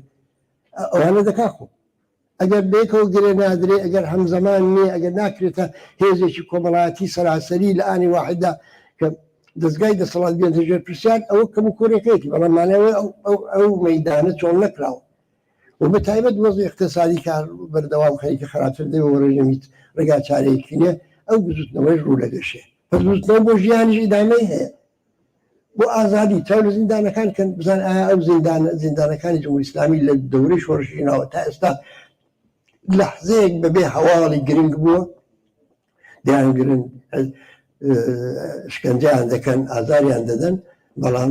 کۆڵ نادەن لە زینداندا کە ئینسانی زیندانی کە چۆ زیندان کاری خۆی کردو چۆتە زیندان ئەرکەکەی کەوتۆ سەرشانی ئێمە لە دەرەوەی زیندانی ئێمە دەبێت ئەوە بکەین بەڵام فەزای هاوسەنگی هێز وها گۆڕاوە کە حتا ئەوانیش لە دەرونی زیندان لە سیاساڵی ڕژیمدا لەگەڵ ئەوە دەست بەستراون بەڵام ئێرادەی خۆیان بەرەوڕووی ئەو دەسەڵاتە بوونەوە ئەو هەموو ئەترازاتە هەموو ڕۆژێ دەنجا بەجووی دنیا دەگەێنن بە هەر کلێن و خۆشببینێکی ناو زینداندا بێ دەنگیان دەبیستێ کەس ناتوانێت دەنگیا خەفەکە تەمەشای مەتبوعاتیش بکەن تەمەشای تۆرە کۆمەڵایەتیەکان بکەن تەمەشای هونەرمەندان و نووسەران و شاعران و ئەوانە بکەن کە لە تۆرە کۆمەڵایەتیەکان شت دەنووسن و ئەوانە هەمووی لە ئێران دەژین هەمووی لە ئێران دەژین ناترسن لەوە بگیان بەنە زیندان دووار پس مبارزە بۆ ئازادیش دامەی هەیە ئەوانەی کە پس پیان وایە ژنگیان ئازادی ئەو شۆڕشە دامرکاوەتەوە ئەو واقعیاتە زۆر ئاشکرایە و هەست پێکراوەی ناو کۆمەلگای ئەمە نابین ئەلبەتە خۆ ئیدەیەکان پیان خۆش بوو جۆرێک لە جۆرەکان سەروبەری ئەو شۆڕشە پێک بێ کە نانتوانی کۆنتترۆلی کە نانتوانی بیگۆڕن بە ڕشمی مردمی هەن ئابادی و ئەمسالی ئەوانە خب ئەوانە دەڵێ شکست ناخوارد پیان خۆشە شکستیان خوارد یا ئەو ئەوانەی کە بەهەرحاڵ خۆیان بۆ سەرکەوتنێکی ئاسان ئامادە کردن پیان وا بۆ ئێمە سەرکەوتنێکی ئاسانمان لە ڕێدایە بەبێ هەزینەدان و ئەوانش تووشی تەوهماتی خۆیان بوون ئەوانە ممکن لە ڕووی تەوهماتی خۆیانەوە یا لە ڕووی ئارەزووکانی خۆیان یا ڕووی من لە ڕووی بەرژەوەندەکانی خۆیانەوە پیان وابێ ئەم شۆڕشە تەواو بوو بەڵام نەخێر ئەم شۆڕشە بە پانایی هەموو کۆمەلگای ئێران ئیدامەی هەیە و نەتەنیا ئیدامەی هەیە بەڵکە بەرەو پێشیش دەچێت بەرەو پێش دەچێت لە ڕووی تەکاملی زیهنیەتەکان بەرەو پێش دەچێت لە ڕووی ژمارەی بەشداربووان و خەڵکێکی دیکەی کە نەبوون و ئەوڕۆ وردەوردە دێن کەوایە مەسەن ئەگەر ئێمەمانان توانی بامان ڕاهبەری ڕاستەوخۆ ڕاهبەریکردنی ئەو شۆڕشی ژینامان دە ڕۆژانی تەزاورات دەستبایە دوای ئەوەی کە 90,000 کەسمان چۆ زیندان دوای ئەوەی 600 کەسمان گیانی بەخت کرد دوای چەند هزار کەسمان لێ بریندار بوو دوازانی بامان وەختی ئەوەیە کە هەنگاوێک بکشینەوەەوە تاکتیکەمان تەغیر دێن متەناسب لەگەڵ شرایطەکە و ئەوە شتێکە کە ڕووی داوە ئەوە شتێکە ڕووی داوە یعنی بە وشیاری و بە ئاگاهی کاملەوە ئەوانە بێمە دەڵێ کە بۆیە تاکیدکردن لە سەریان وازبە چونکە بە ئێمە دەڵێ کە ئەگەر وایە ئێمە خەریکی ئەو هەستکردنەوە نین ئێمە تەنیا لە ڕووی ئیرادەی خۆمانەوە یا لە ڕووی ئارزوەکانی خۆمانەوە نییە کە وەزە کاڵ دەسەنگێنی بەڵکە ئێمە ئومێدمان هەیە بە گۆڕانکاری جددی لەو کۆمەلگایە لەسەر ئەساسی هێزی واقعی لەسەر ئەساسی ڕووداوی واقعی ئەوەکتا سوالێک دێتە پێش خۆ ئێران بەرەو کوێ دەچێت ینی بالاخره هەموو ئەوانە بەرەو کوێمان دەبایە دەبێت بەرەو کوێی بەرین خۆڵان یا ئەوەندەی کە دەتوانین خۆمان دەوری تێدا بنوێنین دەوری وشارانەی ئەمە دەبێت چ خب هەروە چاوی لە کۆمەلگای ئێران بکەین هەموو کەس هەموو لێکۆڵەرێک هەموو پسپۆرێکی سیاسی دەتوانێت ئەوە تەشخیص بدا کە لە ڕووی بەرژەوەندیەکانەوە لە ڕووی پێکهاتەی ئەترازاتەکانەوە ئەوانەی کە خوازیاری نەمانی ئەو ڕێژیمەن خوازیاری سەرنگونی ئەو ڕێژیمەن دوو تەیف پێگوێنن تەیفێکیان دەتوانین بۆ سادەکردنەوەی مۆزوعەکە کە واقعیشە بڵێن تەیفی ڕاست و تەیفێکیان هەر بۆ منزورە بڵێن تەیفی چەند دەبزانین هەر کام لەوانە لە چ مۆقعەتێکدان و کۆمەلگای ئێران بە ئیرادەی ئەم دوو تەیفە دەبێت بەرەوچۆ بچێ یادیان هەیە بەرەوچۆی بەر تا ئەوجێک کە پێش هەموو شتێک ئەوە بڵێن ئەوەی کە چ شتێک جێگای ئەو ڕژیمە دەگرێتەوە چ بەدیلێک بۆ ئەو ڕژیمە خەریکی گەڵاوە دەبێ مطلقاً تجربەی هەموو دنیا نیشانی داوە تجربەی هەموو انقلاباتی ئەخیر و قەدیمی و هەموو ئەوانە نیشانی داوە کە بەدیل لە ناوەوەی وڵات شکڵ دەگرێت بەدیل لە دەرەوەی وڵات ساز ناکرێ و حاضر و ئامادە لەجێ ئەو ڕژیمەدا بندرێ من کار بۆ نییە وڵاتێک ئێران ژغاڵ کەن ڕژیم بڕوخێنن حەوادثێکی دراماتیک لەو نوع ڕوو بدا خۆ ئێمە باسی ئەوە ناکەین ئەوەش ممکنە مۆزوعێک بەڵام ئەگەر لەوە بگوزارین ئەگەر قسە لەسەر ئەوە بێکە چ بەدیلێک ئیمکانی هەیە بۆی لە ناوەوەی وڵات شکڵ بگرێ ئەو وەختە دێ بزانین چی هێزگەلێک هەن کە دەتوانین ئەو مۆقعەتە بەدەست بێن بۆ شکڵتان بەدیل چ شتێک پێویستە چ بەدیل چەپ بێ چ بەدیل ڕاست بێ تەشکیلات پێویستە ڕاهبەری پێویستە استراتیژی پێویستە ئەوانە پێویستە بەرەی ڕاست چی هەیە بەرەی ڕاستی ئۆپۆزیسیۆن ئێستا دەزانین ئیسلاح تەڵەبەکانی کە دەوری پێشووتر لە حکوومەتدا بوون ێستا هەموو تاتکراون بەشی زۆریان و 90% باسی تێپەڕبوون لەو ڕژیمە دەکەن دەڵێن ئەو ڕژیمە دەبێت لی تێپەڕبوو خانمی ئەساسی و هەتا موسەوی و کەڕوبی و ئەمانە هەر ئەوە دەڵێن مشابی ئەوانە حتا خاتەمی زۆر کەسیان ئەوانە دەڵێن ناسراوەکانیان باسیەوە دەکەن کە بەس ئەوانە بەڵام ئەوانە هێزێکن لە ناوەوەی وڵات کە زەرفێتی ئەوان هەیە بە سادەگی ببن بە تەشکیلات و بەڕێکخراو بە سادەگی ینی بە فەرمانێک ڕێزەکانی خۆیانتوان ڕێکخن لەبەرەوە تا ئێستا ماونەوە وەکو ئێمەمانان نەبوون لەژێر زەخت و زۆر و فشار و سەرکوتدا بووبن ئەوان مەجای کاریان بۆ لە چوارچەوەی ئەو ڕێژیمەدا شەبکەیەک لە ڕاوەتی خۆیان لەنەو مدیرانی دەوڵەتی و کاربەدەستان و کارمەندانی حکوومەتی و هەموو ئەوانە پێکێناوە بەشی لە تەوهماتی تەبەقاتی متەوەسطەوەی کە دەستیان بەدەمیان ڕادەگات بەشی لە تەوهماتی ئەوانیشان لەگەڵە کەوا بێ دێچێهرەشان هەیە بە ئەندازەی کافی تەجربەی حکوومەتکردیشان هەیە دەتوانین وعدەی دەرگای باغی سەوز بە خەڵکیشان بدەن و وعدەی بێبرەماک بە خەڵک بدەن بڵێن ئێمە وەزەکە دەگۆڕین و هەمووان ئەوانە جا ممکنیشە ئەوانە پشتیوانی خارجی بخوان دەربکەن ئەوە واقعیەتێک یعنی ئەمان لەو زەرفێتانە بەهرەمەندن تشکیلاتیان هەیە ڕاهبەریان هەیە خەتیان هەیە خەتوجهاتیان هەیە و بالقووە پشتیوانی خارجیشیان هەیە کەی ئەو پشتیوانی خارجە دەوێت دەبێت فەر ئەوە زەمان دەبزانێت چەندە ئەوان دەتوانن وجودی خۆیان ئیسپاتکەن بە دەوڵەتانی گەورە بەوانی کە مەنافعیان هەیە لێرە بەڵام ئەوانە دەگەڵ مشکلێکی گەورە بەرەوڕون ئەمیش ئەوەیە ئەو مشکلی گەورەوەی کۆمەلگای ئێران کۆمەلگایەکە کە بەرەو چەپ ڕۆیشتۆ ئەو تەمەشاکەن مەسەرەن داخوازی کرێکار چەپە ئەسەن شعاری ژێر ژیان ئازادی لە فەرهەنگی چەپدا مانا پەیدا دەکەن هەر سێکی هەم ژێر هەم ژیان هەم ئازادی محتەوای بەرنامەی ئەمەیە ئەوە هەمەگیر ئەو دروشمە تەنیا ئەوە نەبوو کە عیدێکی هێنا خەیابان بەڵکە لە هەمان کاتدا ئاسۆیەکی کردەوە ئەو ئاسۆیە چ بوو ئەو ئاسۆیە ئەوە بوو کە هەر کافی نییە ئەمە بڵێن بموخێ بەڵکە لە هەمان کاتدا دەشزانین کە چی بێن لە جێگای چی بینا بکەن لە جێگای شعاری ژیان ئازادی دروشمێکی ئیسپاتی بوو بۆ شکڵ پێدان بە دنیایەکی تازە ئەوە نیشان دەدا کە ئەو کۆمەلگایە بەبێ ئەو دەستکەوتانە بەبێ ئیتر تازە ژن ناچێتەوە ماڵی خۆی غەیرە ممکن لەو کۆمەلگایە تازە ناتوانانی ئەو تەحمیلاتێک کە چەند ساڵە بەسەر ژنانی وڵاتانەوە ئیدامەی بدەین هەر کەس بێت سەرکار ئیسلاح تەڵەب بێت سەرکار نازەم ئەوانەی کە کوتمان بەدیلی ڕاستی ناو کۆمەلگا ئەوانە بن هەر کەسی دیکە بێ تازە ئەوەی پێ ناکرێنی تازە ژن لەو کۆتوبەندە لەو قەفەسە ڕزگاری بوو تەواو دەستگە لەوانە ئەو هەموو فەقیری و هەژاری و بێدەرەتانیە ئەگەر نانی نەخێ سفرەمانەوە ئەگە زندگیمان نەگۆڕی پێم بڵە بزانم چۆن من دەستێنەوە واڵە خۆت و بەتابەت منێکیش کە لە کۆڵ ڕژیمێکی مەسەلەن وەکو ڕژیم جمهوری ئیسلامی بووبمەوە و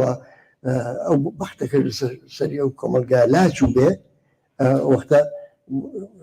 تۆ هیچ فکرێکیش بۆ ژیانی من نەکەی بۆ بەرەچوونی نەکەی من هەرو وا فەقیر بم هەروە بێدەرەتان هەروە بێکار بم هەروە بێ ئاسۆ قبول ناکەن لە هیچ کەس ئەو وازەحەیە وازە دەباشە ئێستا ئێوەی ئیسلاحتەڵ ئێوەی کە بەدیلی ڕاستن بۆ چ پرۆژێکتان هەیە بۆ باشکردنی ئابووری وڵاتە هیچیان نییە تەمەشای قسەکانیان کەن تەمەشای نەخش عملەکانیان کەن هیچ شتێک نییە زیاتر لەوەی کە مەسەلەن فەرزکە لە باشترین حاڵەتە لە تورکیە کراوە لە باشترین حاڵەتە لە پاکستان کراوە لە باشترین حاڵەتە لە میسر کراوە هیچ شتێک لەوە نیە ئەلگویەکی غەیری ئەو ئەلگوی یا نیۆلیبرالی یا نیۆلیبراڵێکی تعدیل کراو لەبێ هیچی دیکان وەکو ڕێگایەک بۆ باشکردنی ژیان بۆ اقتصادی وڵاتانی لێ ئەمانە لە وڵاتانە لارە بە بوون بەزگەیشتوە لە ئێران کە ئەوختە باسیەوە دەکەن کە خەڵک حرەکەتی کردووە و سەرنگونی و ڕژیمە یا سەرنگونی کردو باسیەوە دەکەن کە بەدیل چۆن شکڵی گرتو یا چۆن شکڵ دەگرێت لەبەرەوە ئەوانە دەوڵەتی مستعجلن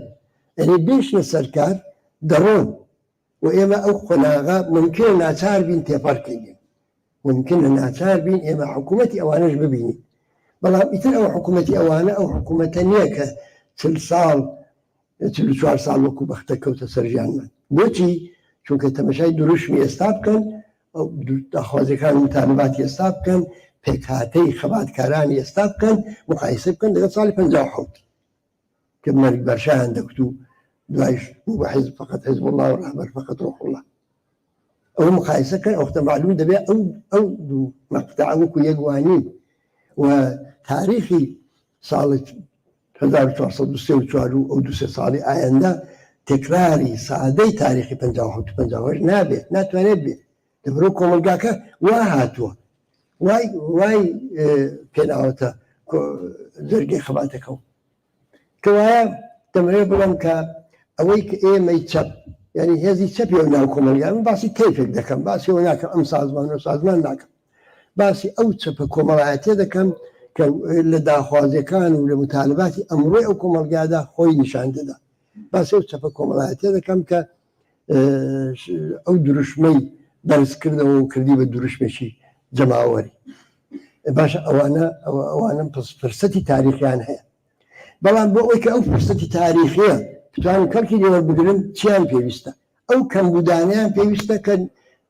لە ڕابردوودا بوویانە دەبێت جوبرانی کەنەوەی تر دەبێت تەشکیلات دروستکە دەبێت ڕەهبەری شکڵ پێ بدەن دەبێت مەخمولیەتێکی کۆمەڵایەتی بدەن بە شعارەکانیان بە بەرنامەکانیان بەڵام ئەوە ناکرێت ئەوە بەدینایە مەگەر ئەوەی کە دەرەجەی لە دموکراسی بێ لە وڵاتە یعنی بەبێ ئەوەی کە دەرەجەی لە ئازادی و دموکراسی لە وڵاتە دابین بێ تا هاوسەنگی هێز بگۆڕێ ئەوانە ناتوانن لە ژێر تیغی دیکتاتۆری و سەرکوت و کوشتوبڕدا ئەو کەمبوودە تاریخیانەی خۆیان جوبرانکەنەوە سازمانای سیاسی معتەرزی چەپی لە تەیفی چەپدا لە دەرەوە وڵات دەتوانێت بە حیاتی خۆیان ئیدامە بدەن بەڵام شکڵ پێدان بەو بەدیلە چەپەی چەپە کۆمەڵایەتی کە لەناو کۆمەلگای ئێراندا و دەیەوێت ژیان بگۆڕێ دەیەوێت ئازادی بێقەید و شەرط لە کۆمەلگای بەرقەرارکە ئەوە بەبێ ئەوەی کە بتوانێت لە دەرەجەیەک هاوسەنگی هێزی جیاواز بەهرەمەند بێت کەوایە ئەوە بە چ نەتیجەیەکمان دەگەیەنێ بۆمان دەگەیەنێ کە ئێمە احتیاجمان بە زەمانە بە فرسەتە ئێمە احتیاجمان بە فرسەتە بۆی بتوانین ئەو کەمبوودە تاریخیانەی کە یا بەهۆی ئەساسەن بەهۆی سەرکوت و کوشتوبڕ تووشی بوون یا بەهۆی شکالات و عیب و نەقسی لە کاری خۆماندا بووە وەروەری چەپ ئەوە جبران کەینەوە ئەوە زەمان پسکەوایە ئێمە دەبێ بۆ ئێمە ئەو شۆڕشە ناتوانێت شۆڕشێکی زوودخایەنی زوودڕست بێ ناتوانێت وابێ لەبەرەوەی کە ئێمە فرسەتمان دەوێت بۆی کە بتوانین ئەو بەدیلی کۆمەڵایەتی خۆمان شکل پێ بدەین دێ باشە ئەو فرسەتە چۆن بەدەست دێت چونکە خۆ خەڵک ناتوانێت هەر منتەزر بێت هەر منتەزر بە بزانێ ئێمە دەڵێن چی ئێمە چ دەکەین دەبێ ژیانیشی بگوزاری آخر دەبێ ژیانی ئەمڕۆشی تەئەمین بێت دەبێت کەمتر بچێتە زیندان دەبێت کەمتر بکوژرێ دەبێت حەقی بازنشستەیە حەقی بازنشستگی خۆی سەری وەختی خۆی وەرگێت کرێکارە دەبێت حەقدەستی ئیزافی وەرگێت بۆ بتوانێت لەو فەلاکەتی اقتصادیە وە لەو ڕێیەکیش بۆ بێتە دەرێ کەوایە درێژکردنەوەی مثلا ینی ئەو فرسەتی کەمان دەمانێت و درێژکردنەوەی ماوەیە و خەباتە لە هەمان کاتدا دەتوانێت و دەبێت ببێ بە پرۆسەی باشترکردنی ژیانی خەڵکیش تەغییر لە ژیانی خەڵکدا یعنی وەختێک ئێمە دەڵێن مبارزە بەر عەلەیهی بۆ بەسەرانی ئیعدام مبارزە بە عەلەیهی شکنجە مبارزە بۆ ئازادیانە و دیفاعی منزورمان ئەوە نییە کە پێمان وابێ ئیلا بیلا ئەو هەنە بەدی نایەن جاگە بەدی نایەن ئەگەوا بێ ئەو هەموو زەڕەند و زەحمەتەی بۆچی ئەگە قەرار بێ ئەمە ئاو هەستکەینەوە و نەتوانین تعدادی ئەو کەسانێکی ئەدام دەبن کەم بکەینەوە و نەتوانین نانەی بێنە سفرەی کرێکارەوە بچی ئەو مانای ئەوەیە کە ئێمە دەتوانین ئەو کارە بکەین یعنی ڕژیمی جمهوری ئیسلامی و هەموو ڕژیمێکی دیکتاتۆری وەکو جمهوری ئیسلامیش قابلی ئەوە هەیە پاشەکشەی پێ بکەین سەنگەر بە سەنگەر پاشەکشەی پێ بکەین و لە هەر عەقەبی شوێنێکدا دەرەجەیەک زۆرتر لە ئازادی بەدەست بێنی و لە هەر دەرەجەیەک ئازادی کە زۆرتر بەدەستێنا خۆت بەهێزترکەی لە هەمان کاتدا خەڵکی ژیانیشی باشتری بێت یعنی خەڵک دەبێت بزانێ مەسەلەن دروشمی ئێمە یا دروشمی بەری چەپ هەمیشە دروشمێکی مفیدە بە خازان زیانە وا باشە کە پێی پەیوەست بن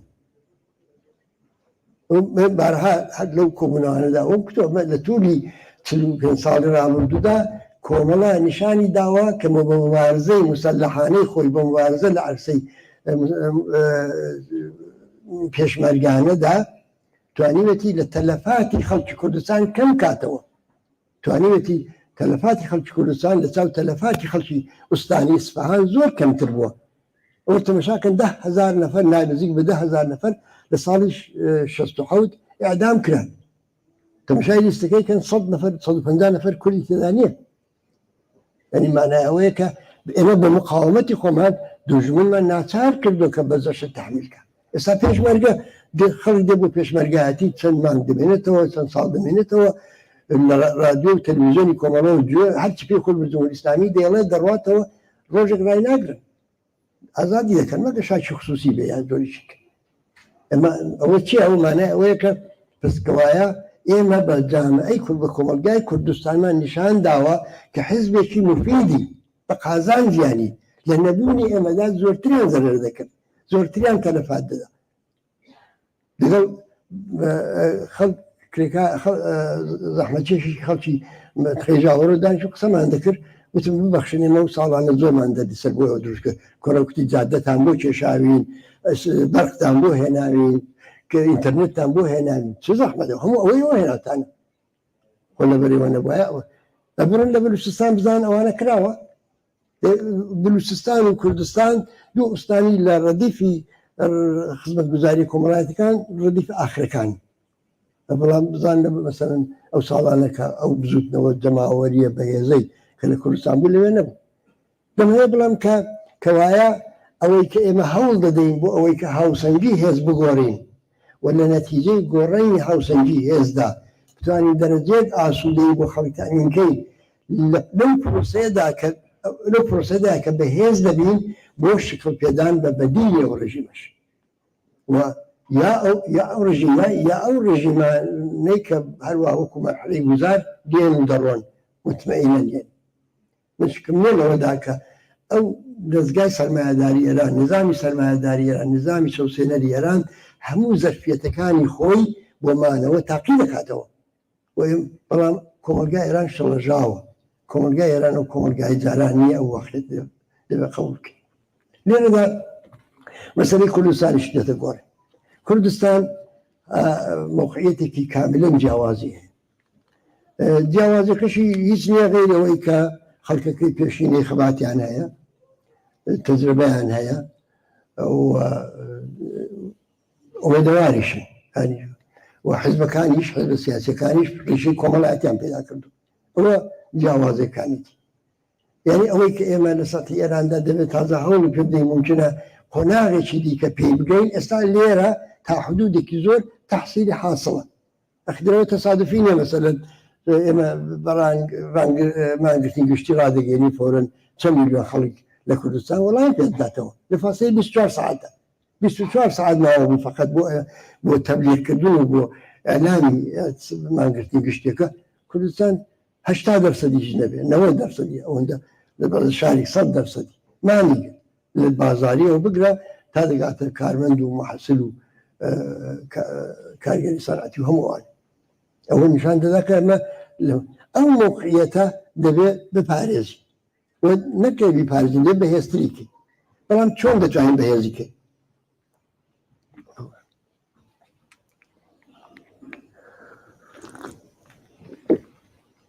چۆن دەتوانین ئەو موقعیەتە بەهێزکەی دەبێت ئەو کەم و کوڕیانی کە هەمانە بتوانین لەو پرسەتانی کەڵ وەربگرین و بەرتەرەفیان کەین مەسەلەن ئەگەر تەنیا شۆڕشی ژینا بە میسال بێنینەوە لە جەریانی شۆڕشی ژینادا کەمبودی کوردستان چ بوو کەمبودی کوردستان کەمبودی ئەو ڕاپەڕینانی کە لە کوردستان بوو نەبوونی سازمان و ڕێکخراو بوو ڕاستە حیزبی سیاسی بوو حیزبی سیاسی بانفوز بوو بەڵام ئێمە لە کوردستان احتیاجمان بە تەشەکولایەک بوو کە جەماوەری بن بۆچی چونکە حرەکەتەکە خۆی جەماوەری بوو حرەکەتی کۆمەلگای کوردستان ئامادەگی ئەوەی هەبوو لە ساڵها لەوە پێشەوە ئەنواعی سازمانهای بەسەر ژینگە پارێز و ئەوانە خەڵک دەچێت دەیەوێت بۆ کوونەوەردی بچێت بۆ وەرزش بچێت بە شێوەی سازمانی هەفتە دەچێت گروههای جۆرادۆری کوونەوەردی گروههای جۆرادۆری وەرزشی گروهی ژینگە پارێز جەنگەڵ ئاور دەگرێت بە هەزاران کەس بەسیج دەبێت بۆ کوژانەوەی جەنگەڵەکە کۆڕۆنا دێ خەڵکێکی زۆر بەسیج دەبن بۆکی یارمەتی یەکتر بدەن و مثلەن ئازاری جەماوەر کەمکەنەوە بوو نەرزە دێ سێڵاو دێ بەهانای یەکترەوە دەچێت و هەردووکە پێرەکە بوو لە منتەقەی نەغەدە و شنۆ دیتمان نزیک بە 30,000 کەس شاید زۆرتری بەڕاستی لەسەر تاسەری کوردستانەوە خەڵک کۆ دەبێتەوە و دەچێت بۆ تەشەی جەنازەی سێدانە کوونەوەر هەموو ڕۆژە لەو وڵاتە خەڵک گیانی لەدەست دەدا بە تەسادیفی ڕانندەجی بەملاو بووە بەڵام ئەوە سمبولیکە یعنی چونکە کوونەوەردیش حتا معنایەکی سیاسی پێدا کردو لە وڵاتە و معنای سیاسی پێدا وە کوونەوەرد خۆی بە نەفسی ئەوەی کە دەچێتە شاخ و کێونەوەردی دەکات بە نەفسی ئەوەی سمپاتی و علاقەی و سۆزی خەڵکی کوردستان بەرەوخۆ دەچێشی ئەوە معنای ئەوەیە کە ئەو کۆمەلگای زەرفیەتێکی ئاوای بووە بەکار نەهاتووە باش بەکار نەهاتووە زۆر نەمادی وتم لە بوولەرزا لە سێڵاو ئەوانە هەموماندی لە کۆڕۆنا و ئاخیرەن و مواددا ئەوانەماندی زەرفیەتی ئەوە کەمبوو دەکەین پس وایە ئێمە دەبێت لەسەر ئەوە پێداگری بکەین و بۆ ئەوە هەوڵ بدەین ئەوە مانای هەرپێدانی فعالیتی حزبی نییە فعالیتی حزبی خۆی مەکانیزمی خۆی هەیە حتمەش محدودە چونکە دوژمن بەهانەی لێ دەگرێت دوژمن پەروەندەی بۆ ساز دەکات ئەوە ناکرێت بەڵام لەگەڵ جەماوەر لەگەڵ 30,000 نەفەرێک کە چۆن تەشی جەنازەی سێدانە کوونەوەرد چ دەکات لەگەڵەوان دیگە خەڵکێک کە بەهانە یەکتر وچن لە بوو لەرزە و لە ڕووداوی دیکە چ دەکات لەگەڵەوانە چی پێ ناکرێت ئەوە نوکتەیەکە کە وەکو دەرس لە شۆڕشی ژینادێ وەرگی نوکتەی دووەم کە زۆر مهمەوە بۆ کوردستان دەبێمە پێداگری لەسەر بکەین مەسئلەی خەباتی چەکداریە وە مەسئلەی ئەعتماد بە نەفس و بڕوا بەخۆی جەماوەری خەڵکە کەمبوودەکە ئێمە بوومانە ئێمە بەزارە وەکو کۆمەڵە باسی دەکەم کەمبوودەکە ئێمە بوومانە ئەوە بۆ کە ئێمە لە توولی نزیک بە 30 ساڵی ڕابردوو ئێمە خەباتێکی چەکداریمان نەکردو بەڵام گفتمانێکی تازەمان لەو زەمینە نەهێناوەتە گۆڕێ گفتمانێکی تازە کە خەڵک بزانێ خەباتی چەکداری ڕابردووی چۆن بوو دەستکەوتەکانی چ بوو ئایندەی چۆنە داهاتوو چی لێت تەسەور ناکرێت لە شرایەتی ئێستادا کە بە موشک و بە درۆن و بە گوگل و بە هەمووانە ئادرس دەمێنرێتەوە و نازانم لە ئاسمانەوە هەموو شت کۆنترۆل دەکرێت ئێستا مثلا خەباتی پێشمەرگانەی سنەتی بتەوێت ئێدامە بدەیت وەکو جاران پێشمەرگە بچێتەوە و جەولە بکاو ئەوەی کە مەسەلەندا 20 ساڵەوە پێش ئێمە کردمان بەڵام ئایا ئەو ڕێژیمەکەیە کە بە شێوەی مسالمە تامیز فقط بڕاتە کەنار ئەگەر نا ڕۆژێک لە ڕۆژان زۆریش دەبێ بەکاربێنین و ئەو زۆرە دەبێت لە جێی خۆی بەکاربێنین و گفتێ کەیە ئەو زۆرە کەیە وە چۆنە ئەو گفت بە و ئەوە بکەین بە فەرهەنگی جەماوەر یعنی بۆ ئەوەی کە ئەو خەڵکە هەمیشە منتەزیری قارەمانانێک نەبن لە ئەو پەڕی سنوورەوە بێن ڕزگاریان کرد بەڵکە بزانکەوە بەهێزی خۆیان دەبێ ئەو کارە بکەن و ئێمە بەڕاستی زمینەی ئەوە خۆش بوو بەڵام بەداخەوە ئێمەش لە کاتی خۆیە باش بەدەمەوە نەچووی ئێمە لە 1984 بووەزان بەڵێ لە جریانی کوشتنی شوانی سەر قادری کە بەونەوە فەجیعە جاری بەخت کرد لە جێرانی ئەوەدا ئێمە خۆمان بەتەنیا کۆمەڵە فقط بەتەنیا ئەو قتێڵەتە کەمترین شعبات بوو کۆمەڵە فقط بەتەنیا ئەلامی وایکی کرد ئەلامی مانگرتنی گشتی کرد و سەرتاسەری کوردستان جوابی ئەوە دەرسێک بوو ئێمە باش لە باوەڕمان کردکە کۆمەلگای کوردستان ئەو پەیامەی وەرگرتووە کە ڕێگایەکی دیکەش هەیە بۆ سەرکەوتن ئەوە ئومێدوار نەبێ بە خەباتی چەکدای لە پشتەوەی سنوورەکان و لە هەمان کاتدا ئومێدوار نەبێ بەوەی کە لەسەر تانکی فڵان وڵاتی داگیرکردی یا فڵان وڵاتی زلهێزی دنیا دەتوانێت ڕزگاری بێ بەڵکە هیچ ڕێگایەکی میان بۆر نییە فقط دەبێت بە هێزی خۆی ڕزگار بێ و هێزی خۆشی واقعان هێزێکی مێژووکردە هێزێکی تاریخساز و هێزێکی ئەوە بکردەوە دەتوانێت ئەو وەزع بگۆڕێت ئێمە ئەوەش دەبێت ئەوەش ئەوە بکەین ئەوەش بخینە جێ بخین لەناو ئەوە بۆ داهاتووی نزیک و لەو دەورەیەدا ئێمە پێویستیمان بەوەیە ئێستا مەسەلا بۆ نمونە ئێستا هێزی پێشمەرگەی ئێمە و تەشکیلاتی ئێمە لە هەرێمی کوردستان کەوتوتە ژێر فشارەوە ئێمە دەبێت بە خەڵکی کوردستان یعنی بە دەلیلی نەبوونی ئەو گفتمانە لە کاتی خۆیدا ئێستا زۆر خەڵک ناحەقی نییە تەسەور بکە کەەوە ئێمە لەژێر فشاری مەسەلەن کۆماری ئیسلامیدا لەژێر فشاری دەوڵەتی عێراقدا لەژێر فشاری حکوومەتی هەرێمدا خەریکی مەسەلەن شێوەیەکی دیکە لە کار ڕەچاو دەکەین ئەوە حەق نەبوو وابێن حەق وابوو کە خەڵک زۆر چاک بزانێ کە ئێمە لە 20 ساڵەوە پێشەوە لە 30 ساڵەوە پێشەوە کتومانە کوردستانی عێراقی هەرێمی کوردستان ناتوانێت پشتی جەبهەی ئێمە بێ ناتوانێت پشتی جەبهەی ئێمە بێ ئەوە یەک دەبا کوتپامان لە هیچ نەبێ لە 20 ساڵی ڕابردووە زەمینەی گەشەکردنی فعالیەتی مەدەنی کرد بەدیلێک و جایگوزینێکە بۆ خەباتی چەکداری سونەتی خەریکە گەڵاڵە دەبێت لە ذهنیەتی خەڵکدا جێ دەکەوێت ئەگەر ئەومان کودا ئێستا زۆر مشکل نەبوو بڵین نا ئێمە شتێکی سیرمان نەکردو ئێمە کوردستانی ئێستا قسەشمانەوەی ئێستا لانیکەم قسەمانەوە کە کوردستانی عێراق بۆ ئێمە وەکو ئاڵمان وایە وەکو سوئێد وایە وەکو هەموو وڵاتێکی دیکە وایە ئەمە لەو وڵاتانە چالاکی سیاسی دەکەین لەوێش دەبتان چالاکی سیاسی بکەین خۆی خۆتان ئیدعا دەکەن دەڵێن دموکراسی مزافەن ئێمە بەشێکشین لە ملەتێک کە بەشێکی لەم بەرەیە بەشێکی لەو بەرەیە لەبەرە زۆر تەبیعی ئێمە لێرە ئەو حەقە بە خۆمان بدەین کە فعالیتی سیاسی بکەین و بێجگە لەوانە فعالیتی سیاسی ئەمە پشتیوانێکی جەماوەری لە خودی هەرێمی کوردستانی دەپشتە یعنی ئەوە نییە خۆ لە دژی خەڵکی ئەو وڵاتە بیا لە ئەوە ئەمە کتومانە دەریسەر بۆ دروست ناکەین مەرزەکان تێن لە نامن ناکەین هەمووانەوە زۆر پێشتریش کتو بۆ مانای فعالیتی ئەمە دەبن ئێوە کە تازە دەزانن کە بەشێک لە میلەتێکن یا دەسەڵاتداری ناو میلەتێکن کە لە ڕۆژانی تنگانەدا چۆن بەهانای یەکترەوە چوون چۆن سنوورەکان بەزەندراون لەو لاوە بۆ لاو میلیۆنانە فەرهاتوو لەو لاوە چۆن میلیۆنانە هەرچوتە ئەو لاو حەواوەتەوە خەڵک من لەبیر من لە 75 دار ساڵانی دواتر لە هاتنسەرکاری جمهوری ئیسلامی هەوانەدا خەڵکی کورد لە کوردستانی عێراق کوردستان هەرێمی کوردستان کە ئاوارە دەبوون داهاتن بۆ کوردستانی لای ئێمە بۆ کوردستانی ڕۆژهەڵات ئۆردوگایان بۆ دروست نەدەکردن هەموو لەبارە خەڵکدا لە حەوانەوە هیچ نەبێت 90% دەرگای هەموو ماڵێک کراوە بوو بۆیە ئێستا گەلێک خزمایەتی ڕەفاقەت بۆ نوعە دروست بوو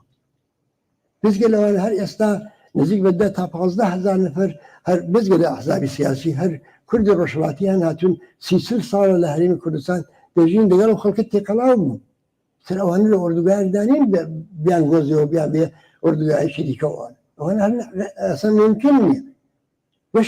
بەشێکن لە میلەتێک و جمهوری ئیسلامی بەڕاستی ئەوەی کە هەدەفی گرتووە یەکێک لە هەدەف هەرە گرینگەکانی ئەوەیە کە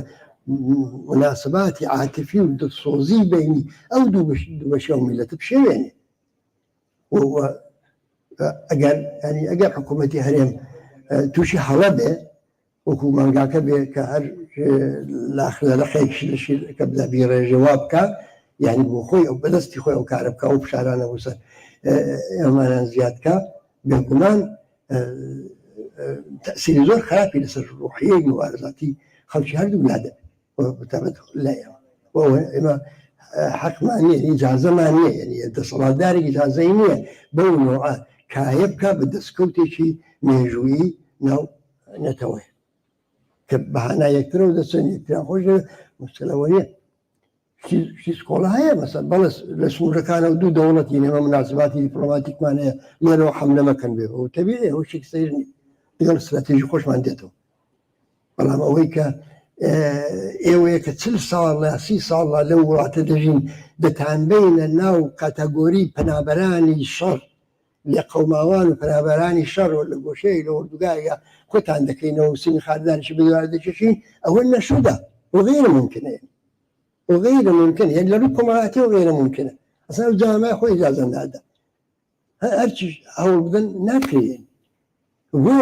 وصالك اذا غزالي او بشارع عندنا هل مش بجرفت شيء اخو اما اگر هل رادي او مثلا صوصات كثير اذا كان يخو ما باينه او يجي كبرنا صوصات كثير اذا كان يخوي بايو هل بارادي انا مقاومه من كل مقاومه دشكا طبعا مقاومه بشتي موقعيتي كومالاتي جرينجي ناو كومالجاية بويا عمليين يعني هرشي دولتي أراودين مأمولين أنت مشاور دوا كان دكان أملادا كان أولادا كان يكحن قال ناتو عن بيبني بيش قم يجلدا بوان جب جنابي ود معنى أويك أو عندي قلب مسألة صادي وكو هو مربوني مسألة صادي وكو فنابران ومربوني كبتوان فنابري السوري مثلا ديان برا السوري وخلق لأن في شرع وارد به لا عزي مثلا هفتيك دعمان جيكا مليون خلقية أو ما ناخذ ورد قاعد شو دروسكي تبى جوري في كل شيء فيه والله موت كلامي شيء كمالاتي أنا كفي دابو تمام بلان كا مسألة إيما لهريم كردستان زول قري خواردو بمسألة كرد بقشتي يعني راستك إيما استراتيجي مان روخانی کۆماری ئیسلامی و ڕاستە کە ئێمە دەزانین هیچ دەستکەوتێک لە کوردستان ئەگەر تەنانەت بەدەستیش بێ پایەدار و سەقامگیر نابێ مەگەر ئەوەی کە دەسەڵاتی مەرکەزی بڕوخێ مەگەر ئەوەی هاوسەنگی هێز لە سەراسەریدا بگۆڕێ دەستکەوت بەدەست دێ ئەڵبەتە بەڵام کۆتامەدەت دەبێت دەیەستێنەوە دووبارە لەشکی کێشی دەکەن دەیەستێنەوە بەڵام ئەگەر کۆمەلگای ئێران پێ بنێتە دەورەیەکی خەباتی شۆڕی گەڕانە و بە شۆڕشێکی کۆمەڵایەتی سیاسی گەورە ئەو ڕژیمە بڕوخێ لە سۆرتەدا ناتوانێت دەستکەوتانە لە کوردستان بستێنەوە بەڵام بەو جیاوازانی کە کوردستان هەیە ممکنە ئێمە لەو دەورانی گوزارە لەو دەورانی کە وتم تێپەر دەبێ و بەڵام احتمالی زۆر لە ڕێدایە لەو دەورانی گوزارەدا ئێمە بتوانین شرایطێکی متفاوت پێدا بکەین و لێرەدا ئیتر مەسئلەی کورد وەکو مەسئلەیەکی منتەقەیی دەتەوەڕێ دەبێت لێرە شارێکیش بۆ بکەم پێشەوەی کە زۆر ماندووتان کەم ڕۆژهەڵاتی ناوەڕاست منتەقەیەکە کە هەموو ڕووداوەکانی بەیەکەوە گرێدراون هەمووی لەژێر کاریگەری یەکتردا دەبن بەهاری عەرەبیە 5 وڵات بەیەکەوە دەست پێ دەکات داعش دێ لایەکی منتەقە داگیر دەکات جمهوری ئیسلامی دێ سەرکار ئیسلامی سیاسی لە منتەقە پەرەدەستێنێ و بەڵاو دەبێتەوە ئیتر زۆر مثالی دیکە لەو نوعە هەیە کە نیشان دەدا هیچ مەسئلەیەک تەنیا مەسئلەی مەحەلی نامێنێتەوە ئەو مەسئلەی فەلەستین دەبینی بۆتە مەسئلەیەکی تەواو هەموو ڕۆژهەڵاتی ناوەڕاست لە یەمەنەوە بگرێت تا دەگاتە عێراق و سووریە و هەموو ئەوانەوە تێوەی گلاوە تا دوو ڕۆژەوە پێش خامۆش بوو بەڵام ئێستا فعال بێتەوە ئەو جەپانە ئەو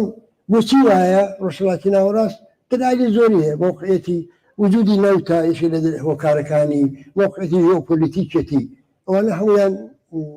تەسیریان هەیە لەسەرەوەی کە ڕووداوەکانی بەیەکتر مەربوط کردووە و من دڵنیامە گەر بەسەرەن کۆماری ئیسلامی بە شێوەیەکی شۆڕی جێرانە بڕوخێ تەواو هاوسەنگی هێز لە منتەقە بە زۆریش کە لە کولی منتەقە دەگۆڕێەوە تەنیا توانم بڵێم ڕێگای نەجاتی خەڵکی منتەقەژەوەی دەرەحاڵ دەبێت بڵێم ئەو مەسەلانە بە یەکتر مەربوط مەسئلەی فەلەستین و مەسەلەی کورد دوو مەسئلەن کە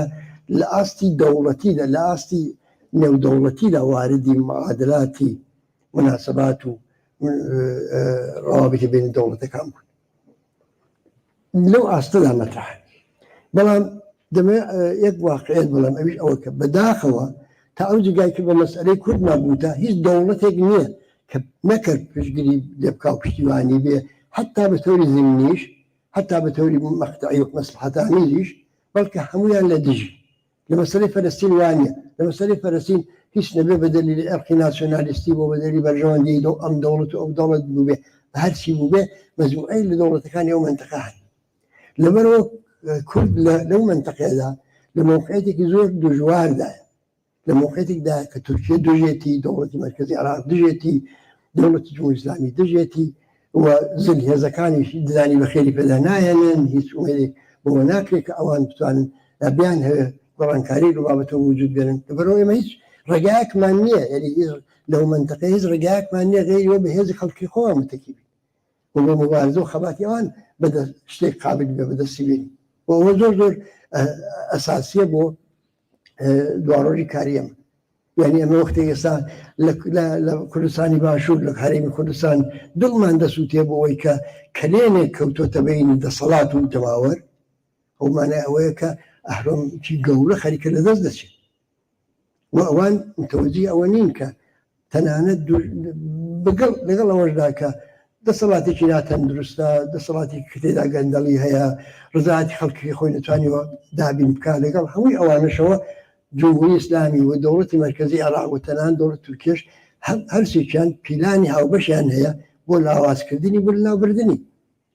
حتا ئەو قەوارەیەش بەو شکلەش لەو حەدەشدا بۆ ئەوان قابلی تەحمل نییە ئەوە دەوڵەتی عێراق بوجیان لێ قەتە دەکا موچیان لێ قەتە دەکا خاکەکان هەڵوا بەردەوام مەحدودتر دەکاتەوە ئەوە دادگای فدراڵی هەر ڕۆژە قانونێک لە دژیان تێپەڕ دەکا هێزیان بێ داگیریشی دەکەنەوە دووبار ئەوە دەوڵەتی عێراق تورکیا سنەوە ڕاوڕاویان دەکا لەم سەری هەرێمی کوردستانە تا ئەو سەری تارەکانی تا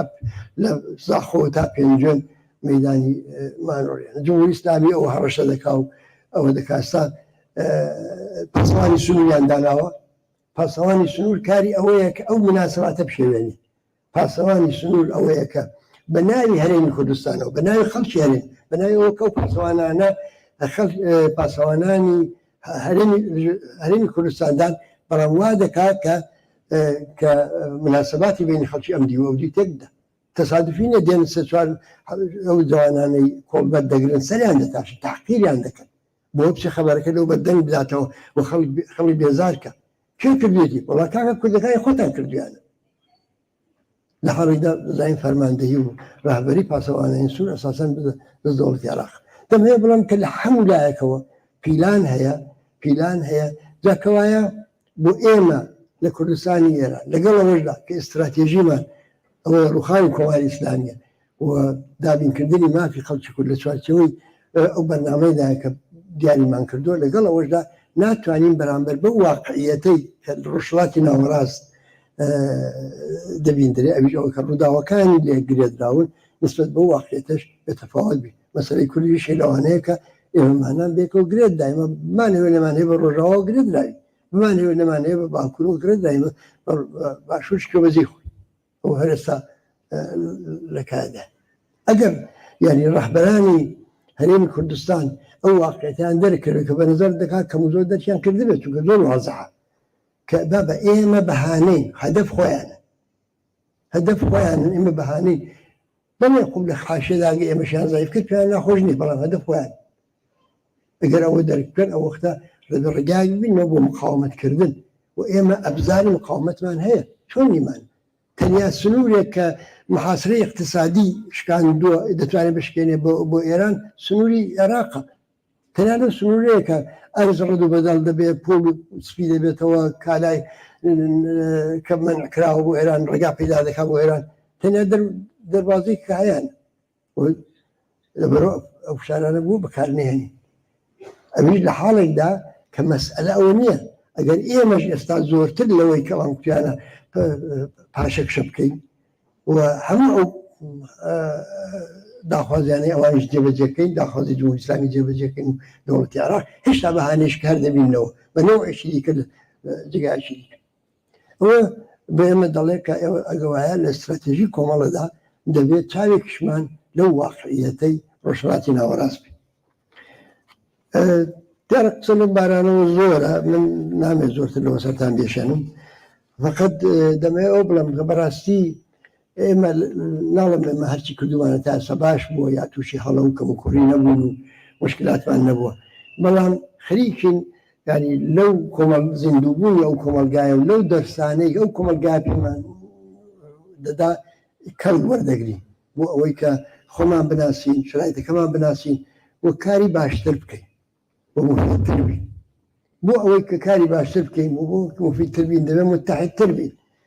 بۆ نمونە ئێمە هەوڵ دەدەین بۆ ئەوەی کە هەر هێزێک کە خۆی پێ چەپە پێ سۆسیالیستە پێ بەرابەری تەڵەبە ئەوانە لە دەوریە کۆ ببنەوە ئەمە هەوڵ دەدەین بۆ ئەوەی کە تەناقوزاتی ناو هەموو حزبە سیاسەکانی کوردستان بە هەموو ناکۆچەکانیانەوە کەم بکەینەوە ئێمە دڵنیاین بۆ ئەوەی کە سبەی ڕۆژی کوردستان شەڕی ناوخۆ لە کوردستانی ئێران ڕوو نادا لەبەر وشیاری خەڵک نایەڵێ وشیاری عینی خەڵک لە مەیداندا بێ نایەڵێ شەڕی ناوخۆ لە کوردستان وەختێک ڕوویدا کە پێشمەرگە یا هێزی پێشمەرگە ڕابطەی لەگەڵ خەڵک قەتع بوو یا کەم بوو سبەی نییە ئێمە بۆ خەباتێکی جەماوەری شۆڕشێکی جەماوەری هەوڵ دەدەین کە بتوانێت ئەو ئەبزارش بکات بەڵام ئەو کافی نیانە یەکتر نەکوژی ئەوە هیچ هۆنەرێک نییە ئێمە دەبێت لە هەمان کاتدا مەرزوماتی سەرکەوتن بە ئاسانترین و بە کەم دەردی سەرترین ڕێگا و بە کەمترین تەلەفاتیش فراهەم بکەین کاری ئێمە هەرەوەنێ تازاندن و بڕۆنە پێشە و قوربانی بدەنەوە کاری ئێمە ئەوەیە کە توانین ڕێگای نیشان بدەین کە بە کەمترین ئازار و کەمترین تەلەفات توانین ئەو قۆناغا تێپەڕکەین کۆمەڵە بەوە متعاهدە بۆ ئەو هەوڵ دەدا و ئێمە تا ئەندازێک ناڵم زۆربەی تا ئەندازێک نیشانمان داوە لە خۆناغا هەستیارە مێژوویەکاندا لە خاڵە وەرچەرخانە مێژوویەکاندا لە مەجموعدا هەڵوێستی باشمان بوو دەبێت لەو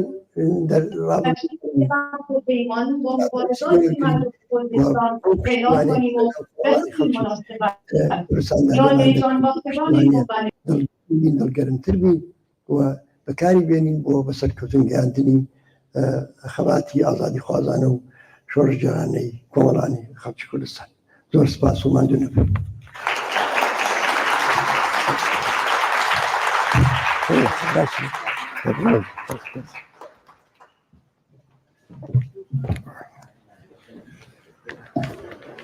بەسپاسەوە لە هاوڕێ ئیبراهیمی عەلیزادە هەر بژی بۆ کۆمەڵە و هەر بژی بۆ گەلەکەمان و هەر بژی بۆ شۆڕشی ژنیان ئازادی هاوڕێیان بەڕێزان ئێوەش ماندوو نەبن شێرێکتان پێشکەشەکەم لە شێرەکانی شاعیر حەمە عەزیز بە ناوی سوورە سواری کۆمەڵە بێرەوە ئاسمان جڵەوتە ئەسپی ژێرت مەشخەڵە باڵگرە تیژڕە و بە هەستە سوورە سواری کۆمەڵە زوو کە سەنگەر ئاوەدانکە ڕەنج دەری ماندوو نەناس ئارەقەت بۆ نۆبەرەی نان بۆتە بارانی پەڵا ڕابە نەفرەت کە لە مەرگ و هەستەوە بۆ کار و ڕەنج کەیورەی ئینسانی کارگەر ئاسەواری کۆتەڵە شۆڕشە هەستە لە بۆسە و لەمپەری ڕێسەڵ مەکە شۆڕش و گیانبازی زادە خەسڵەتی وەک تۆی کەڵە خۆر لە ئامێز بگرە ئاسۆی بەندان ئاخێز مەکە مەشخەڵان کواجێ هەواری تەموتمان و دووکەڵە دێ بەدێ پێشمەرگەیە و شاری لە سەنگەر گرتووە گێژەنی ئەو ئاگرە سوورە وا لەسەر تۆ ماتەڵە دەرکەوە نیم بەبارێ سەوزی کە مەزرای گەرم نان و هەرزانی بەهایان ڕەنگی تۆی تیا تێکەڵە بێرەوە جوانی لە بەفرا کوڕژن و چوار پەلتەزی و پۆلە ئەستێرەی کەنار گرتووی بە دوای نوراتەری و باسکی پاڵەی لە کار و کێڵگەدا ڕەش هەڵگەڕا و ڕوندکی گوندی لە مستی خاک بە زۆر ڕاگوێزکرا و تاوڵ و ڕەشماڵی ڕەوەندی بێ هەواری گەرمەسێر ژی لە مۆی گرکانی هەڵچووی ژانی ئینسانی بوێر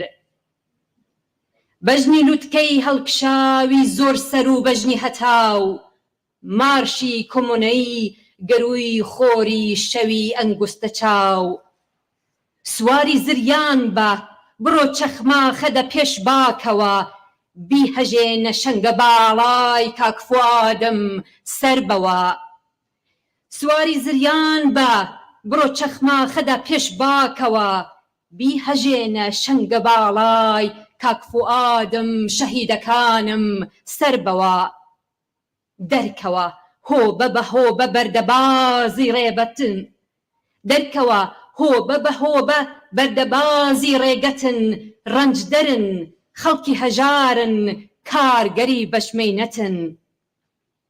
بێرەوە ئاسمان جڵەوتە ئەسپی ژێرت مەشخەڵە باڵگرە تیژڕەو بە هەستە سوورە سواری کۆمەڵە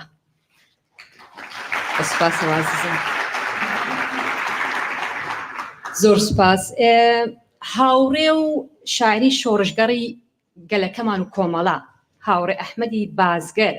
بە لایڤ لەگەڵمانە کە هاوڕێیان یارمەتیمان دەکەن کە وەسلیکە تکایە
مالای سوری شورشینه دا شاکنه سوری شورشینه دا شاکنه باچکه لجل والا سورم سرودی آشنبونه وم ربا دشمن دخینی ربا دشمن دخینی من مالای سوری شورشینه دا شاکنی سوری شورشینه دا شاکنی من باچکه لجل والا سورم سرودی آشنبونه وم ربا دشمن دخینی ربا دشمن دخینی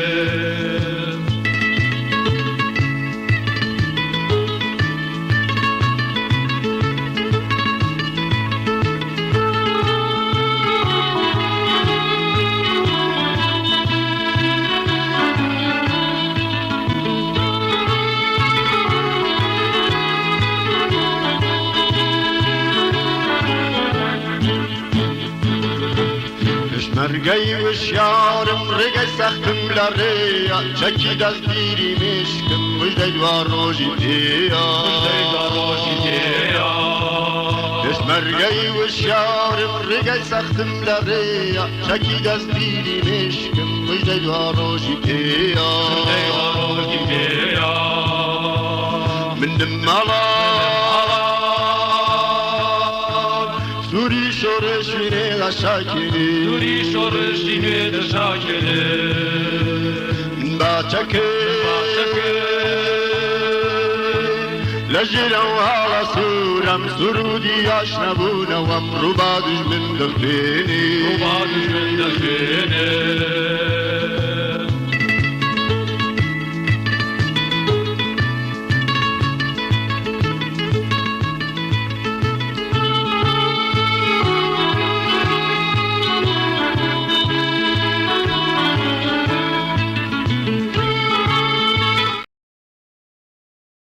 پڕن لە لالەی سوور لەدار بەڕووس پێدار و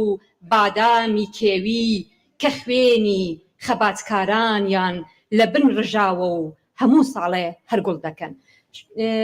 هاوڕێ ئەحمەد لەسەر خەتت کافر.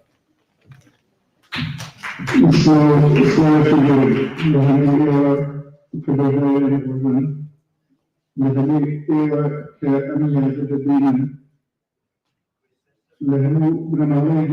كجوان لهنو خيزان خوشيش لبزدار لبيجي أو سنتي زوجي شغلاني فتش كردا في هذا لهنو يتجمعان كونوا هم أودر كوبا وكوسوبرا لسوتاوانا كيادي عزيز شان كوبا هيا لهنو هاوراني سفشخان هميو قادراني أمر غازا هميو الصورواني كومالا بدأخل وصالي جتروجي كومالا روجي داريا ديركين كدنيا هتازني وقشا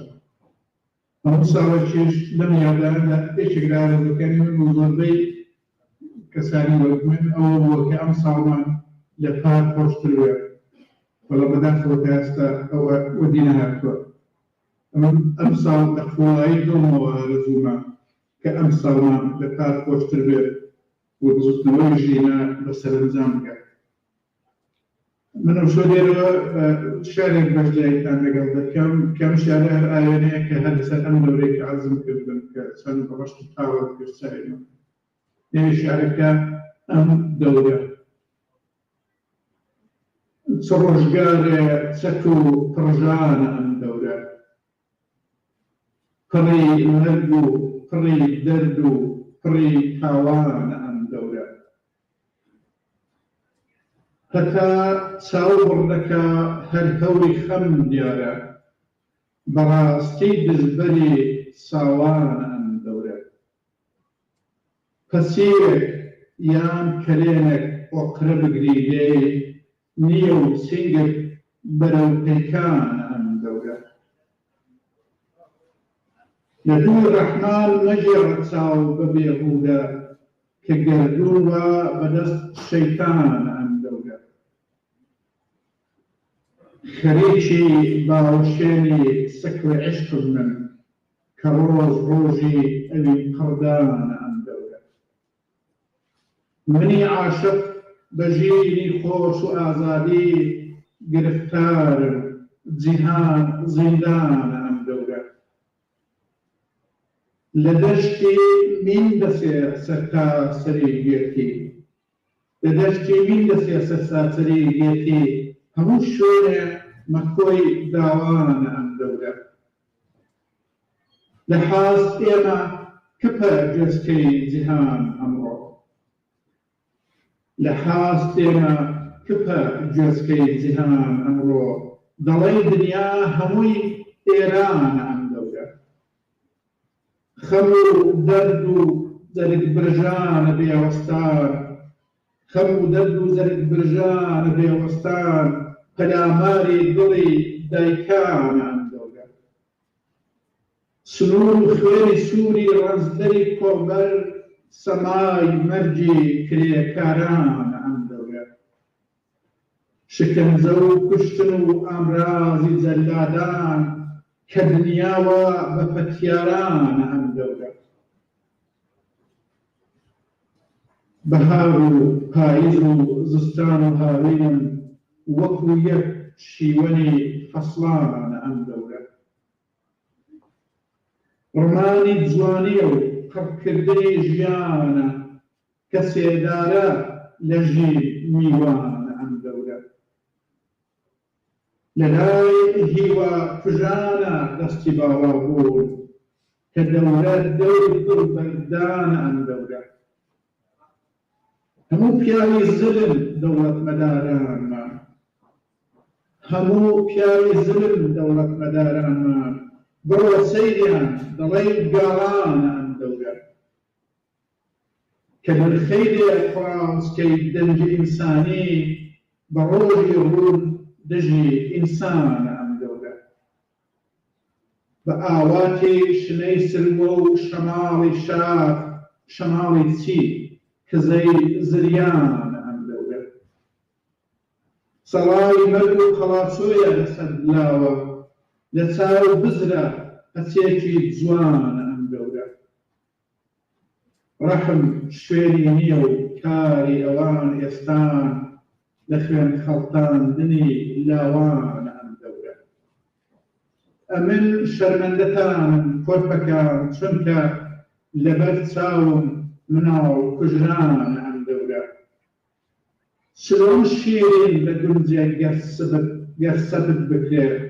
چلۆن شیرین بە گونجێ گەر سەبت بکرێ کە ناشیرینترین دەورانە ئەم دەورە بڵێم هێشتمان کە خێڵینا جووە مێران بە بێڕەحمی بکەن وێرانە ئەم دەورە بڵێم زاڵ بوون بەسەرمانە هەسەندی کە لە گشت لایەک خەڵای وەستانە ئەم دەورە بڵێم پێیان نەوێرایین چل و چەند ساڵ بڵێم پێیان نەوێرایین چل و چەند ساڵ ئەگەرچی پڕوزەی شێرانە ئەم دەورە بڵێم پێمانە نەوێران دوای چل و چەند ساڵ بترسێنن وورەی ڕۆژانە ئەم دەورە بڵێم زۆر بوون ئەوانەی بوون لە مەیدانە بڵێم زۆر بوون ئەوانەی بوون لە مەیدانە بڵێم کەم بوون ئەوەی ڕێزانە ئەم دەورە لەگەڵ تەحسینی من بۆ دەنجی سەربەستان لەگەڵ تەحسینی من بۆ دەنجی سەربەستان هەزار جار نەفرەتی شایانە ئەم دەورە زۆر سپاسان دەکەم و ڕۆژی کۆمەڵەکان دەگیرێت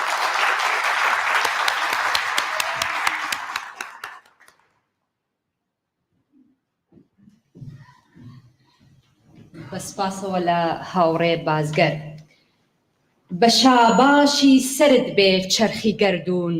شەو ڕۆژی چرەش هاتن چرەش چوون بە هەردوو دەست برینی خۆت هەڵێنا ئەتۆش وەک من کە زاماری بە کورت بوون بەڕێزان پەیامی زۆرمان بواتۆ لەلایەن دۆستان و هاوڕێیانەوە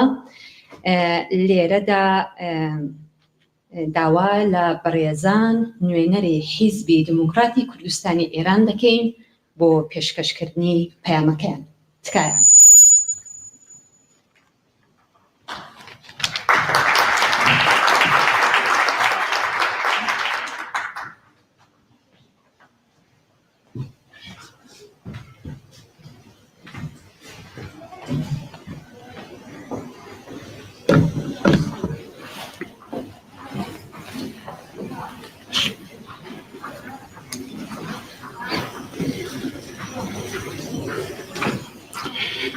بروسکەی پیرۆزبایی بە بۆنەی 35 ساڵەی دامەزرانی کۆمەڵە.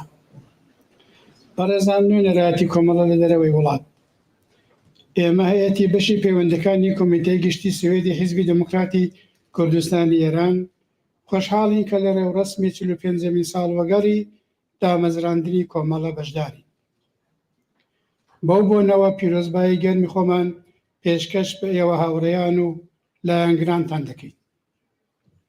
هیوادارین پەیوەندی برایەتی، هاوخەباتی و یەکڕیزی نێوان هەموو حیزب و ڕێکخراوەکانی گەلەکەمان بە گشتی و ڕۆژهەڵاتی کوردستان بە تایبەتی ببێتە هێز و توانایەکی یەکدەست و بەهێز و بە یەکەوە بە گشت داگیرکەرانی کوردستاندا بێنەوە. پێویستە هەمومان لەوە دڵنیابین کە بەبێ یەکڕیزی نێوماڵی کورد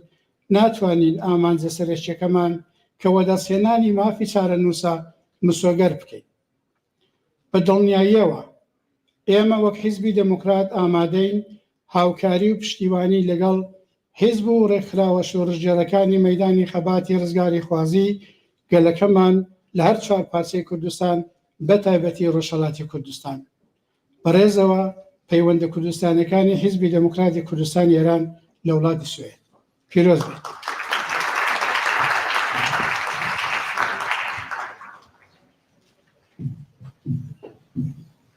بەسپاسەوە لە بەڕێزیان. ئێستاش داوا لە بەڕێزان نوێنەری پارتی ژیانی ئازادی کوردستان پژاک دەکەین بۆ پێشکەشکردنی پەیامەکان. تکایە.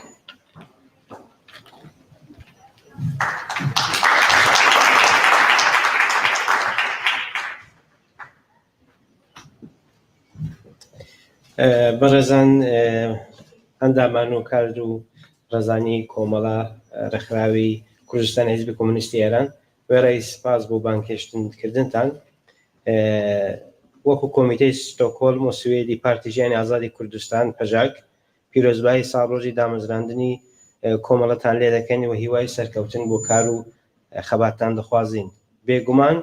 ڕاگەیاندنی خەباتی ئاشکرای کۆمەڵە لەو قۆناغەدا لە قۆناغی شۆڕشی گەلانی ئێراندا کاریگەری بێوێنەی دانا لەسەر ڕەوتی تێکۆشانی ئازادی خوازی گەلی کورد لە ڕۆژهەڵاتی کوردستاندا. لە ساڵڕۆژی دامەزراندنی کۆمەڵەدا جارێکی تر سەری ڕێز و نەوازش بۆ هەموو شەهیدانی ڕێگای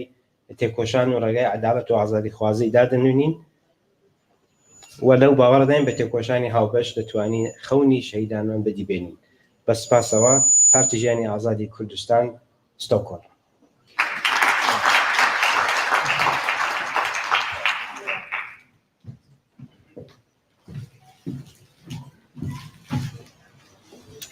دوستان و رفقای عزیز خسته نباشی. من میخواستم از اینجا از رفقای حزب کمونیست کارگری تشکر کنم برای پیامی که برامون فرستادن و امروز اومدن. با تشکر فراوان از همگی شما عزیزم. ممنون.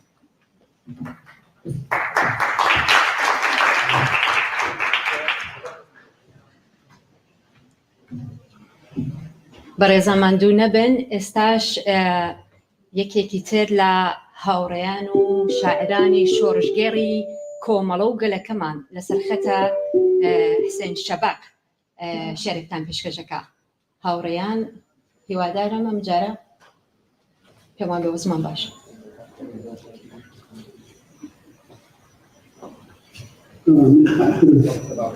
بەڵێ شەباک لەسەر خەتە.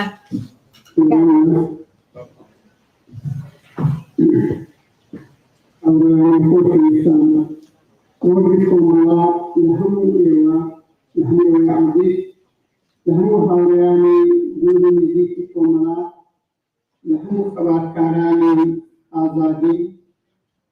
لە زیندانیانی سیاسی لە بنەماڵەی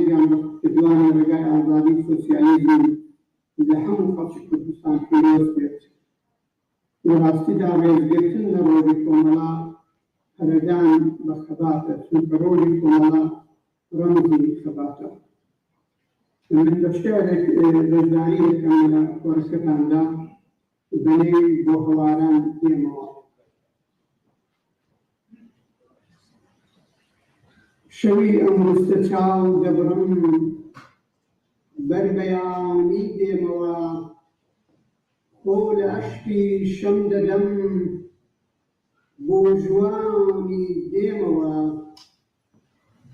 ترپەی دڵی ئەم شۆڕشەم شەو لە سۆیان دێمەوە،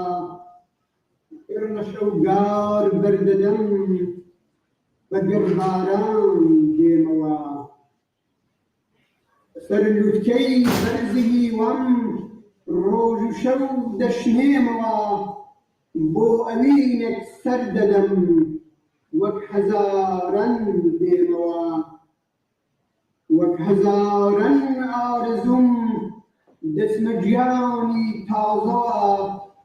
دەبنە تۆی شینی بەهار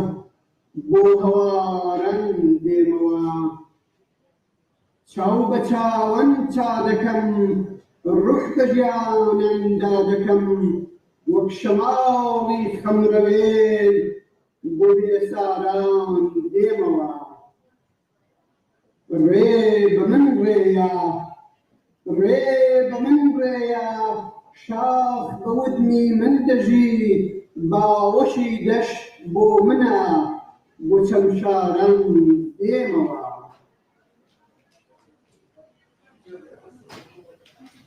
ساورن بیگرنەوە هەرچی ڕێگە و ڕێچەیە، ساورن بیبڕنەوە هەرچی شوێنتێی من هەیە، من دڵی شاری سنەم شاخی هەورامانی چڕ، شانباهۆی پاوەمە مشتی کوردستان پڕ. ساورن بیبڕنەوە سپەی ناو مەیدان کات، ئیعدامی کەن یەک بە یەک دەنگ و باس و خەڵکی شار، گرم و ئاورینگی ڕاساون لە کوورە و کام و کەرگا، چی لە دەریا دەکەن هەمیسەن هاکە تۆفەنکە، ڕێ مەدەن دەر بێتە دەر، ڕێ مەدەن باس بێتەوە، ڕێ مەدەن سامی شەو بشکێ ئاوری جان هەستێتەوە، ڕێ مەدەن پێخستانی شار کۆڕ کۆمەڵ ساز بکەن، بێ بە هاواری یەکگری ڕاستەقینە باز بکەن، چی لە تواناتەن هەیە ڕێکیکەن ئامادەن تەیاو، تەکتەکی ئەم خەڵکە بگرن بێ بە زیندان بێ وشار، ئەو گڕەی وا لەسەر مابوو دێت و گردەگرێتەوە، شاور و گوندی کوردەواری پڕ بە پڕ دەگرێتەوە، هەر قەترە خوێنێکم ئاوای باڵایەکی بەرزە، هەر دڵە وا لە ڕێدایە، هەر ڕاوبەرە وا دێتەوە، ڕازی گەورەی سەردەم تا بکوترێ ئەم سەرم، زەبرێکی ناوی ترە جەنگاوەری کۆمەڵان. هەربژی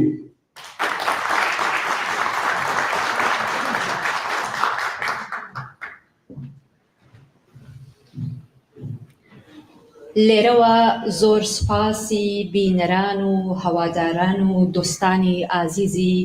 رادیۆ کۆمەڵە و تەلەڤیزیۆنی کۆمەڵە دەکەین کە بەشدار بوون. ئازیزان زۆر سپاسی شەبەق دەکەین بۆ پێشکردنی شیارەکەی لە دۆرە وڵاتەوە. ئێستاش کاتی نیو ساعت ئیسراحەتە، چای و قاوە و خواردن و خواردنەوە لە دەرەوە حازرە، دوایش بەشی دووهەممان دەست پێکا بە بەرنامەی دووهەم. بسپاسەوە لێوە، ماندوو نەبن.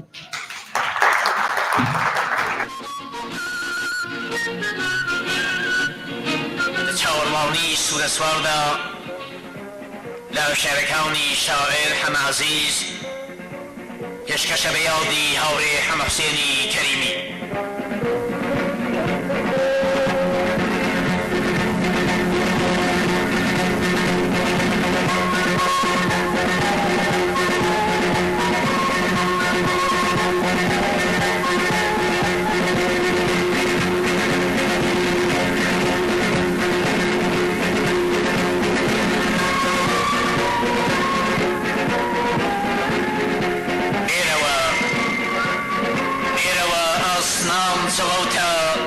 اسبی شێرت مەشخەڵە باڵگرە تیشرە و بەهەستە سوورە سواری کۆمەڵە سوکە سەنگەر ئاوەدان کە ڕەمز دەری ماندوونە ناس ئارەقەت بۆ نۆبەرەینان بۆتە بارانی پەڵا ڕابەنەفرەت کە لە مەرگ و هەستەوە بۆ کار و ڕەمز کەی وەرەی ئینسانی کارگەر ئاسەواری کۆتەڵا شۆڕشە هەستە لە بۆ سەو لەمپەری ڕێسەڵ نەکە شۆڕش و جیانبازی زادە و خەسڵەتی وەک تۆی کەڵا خۆت لە ئامێز بگرە ئاسۆی بەندەنان ئاخێز مەکە مەشخەڵان کاجێ هەواری تەمتومان و دووکەڵا دێبەدێ پێشمەرگەیە و شاری لە سەنگەر گرتووە کێژەنی ئەو ئاگرە سوورە وا لەسەر تۆ ماوتەڵا دەرکەوە نم ببارێ سەوزی کەم مەزراوی گەنم نان و هەرزانی بەهایان پەنجی تۆی تیاو تێکەڵا ئێرەوە جوانووی لە بەفرا کورژن و چوار پەلتەزی و پۆلا سێرەی کەنار گرتووی بە دوای نورداتەری و باسکی پاڵی لە کار و شێڵگەدا ڕەشەوگەرا و ڕندشی گوندی لە مەستی خەڵک بە زۆر ڕاجۆز کرا و تەڵ و ڕەشماڵی ڕەوەندی بێ هەواری گەرمەسێر ژینەمۆی گرکانی هەڵچووی شانی ئینسانی بوێر بەژنی لووتکەی هەڵکشاوی زۆر سەر و بەژنی هەتاو باشی کۆمەڵی گەروی خۆری شەوی ئەنگوستە چاو سواری زریان بە بڕۆ چەخما خەدە پێش باکەوە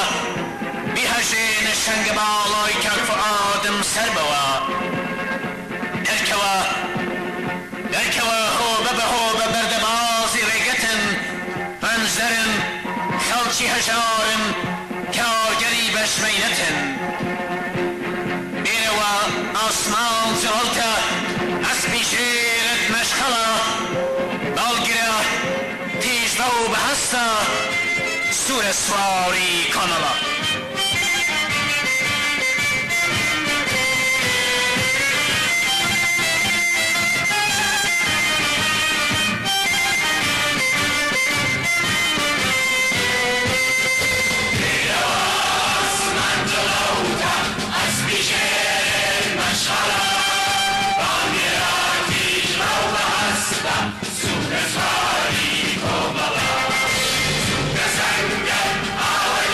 Come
ئاگری شۆڕشمان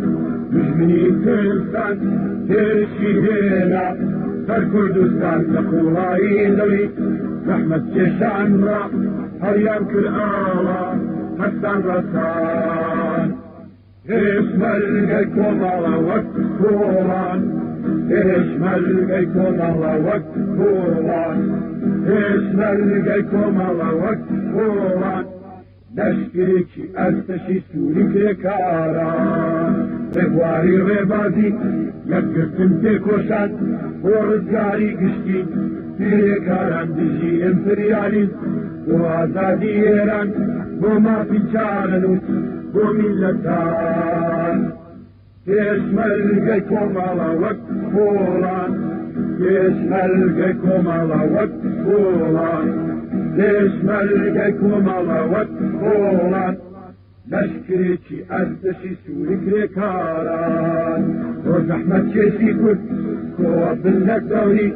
پێشەنگی کرێکارە نی کوردستان هەرچینی کرێکارە کوردستانێکی نوێ دەتوانێت پێک بێنێت بۆ گشتی هان پێشمەرگەی کۆمەڵە وەک کۆڵان پێشمەرگەی کۆمەڵە وەک کۆڵان پێشمەرگەی کۆمەڵە وەک کۆڵان لەشکرێکی ئەرتەشی سووری کرێکاران وەک ئاگر بەردەبن لە گیانی دوژمنان ئەرتەشی خوێن مژان تێک دەشکێنن تا ڕۆژی ڕابەرین تێک دێهێزی تەیار حکمی سەرمایەدار بڕوخێنێت پێشمەرگەی کۆمەڵە وەک کۆڵان پێشمەرگەی کۆمەڵە وەک کۆڵان پێشمەرگەی کۆمەڵە وەک کۆڵان لەشکرێکی ئەرتەشی سووری کرێکاران تێک دەشکێنێتم چۆرسی دێمۆکراتیک ڕێگای بۆ خۆش دەکات بۆ سوسیالیزم بێوەستان یەکجاری بۆ پێشەوا بێباک تالوتکەی ڕزگاری تا سۆسیالیزم پێشمەرگەی کۆمەڵە وەک کۆڵان پێشمەرگەی کۆمەڵە وەک کۆڵان پێشمەرگەی کۆمەڵە وەک کۆڵان لەشکرێکی ئەرتەشی سووری کرێکاران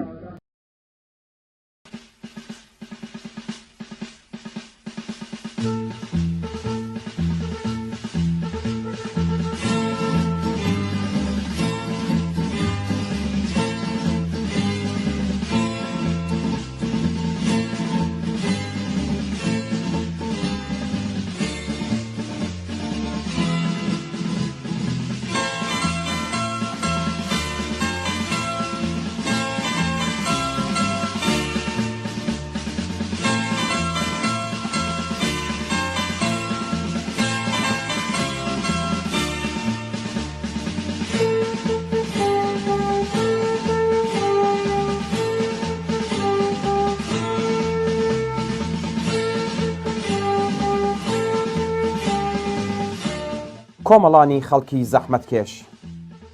26 ڕێبەندان ڕۆژی کۆمەڵەیە.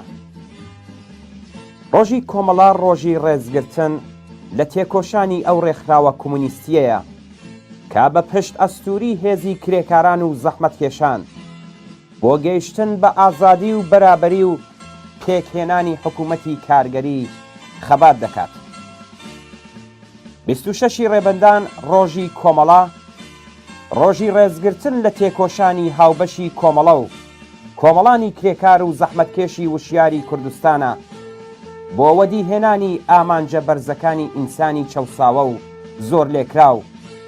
بۆ دیفاع لە ماف و ئازادیە فەردی و کۆمەڵایەتیەکان بۆ دیفاع لە مافی ژنانی زۆر لێکراو بۆ دیفاع لە بەڕێوەچوون و گوزەرانی کۆمەڵانی هەژار و دەستەنگ بۆ نەهێشتنی هەر چەشنەستەمێکی ملی و مەسهەبی و جنسی و بۆ بنیاتنانی کۆمەڵگایەکی سۆسیالیستیە. کۆمەڵە پشت ئەستور بە هێزی وشیاری و خەباتی کۆڵنەدەرانەی ئێوەیە کە توانیویەتی لە بەرامبەر هەموو دژمنانی ڕەنگا و ڕەنگی ڕزگاری کرێکاران و زەحمەتکێشاندا ڕاوەستێ. سەرچاوەی هێز و نفوزی کۆمەڵە و فیداکاری و شانازیەکانی پێشمەرگەی کۆمەڵا ئێوەن. بە پەرەپێدانی خەبات و تێکۆشانی خۆتان لە دژی چەڵساننەوە و ستەم و بێعداڵەتی، باوەڕێخستنی ئێعترازی جەماوەری لە دژی هەر چەشنە تەحقیر و هەڵاواردن و بێمافیەک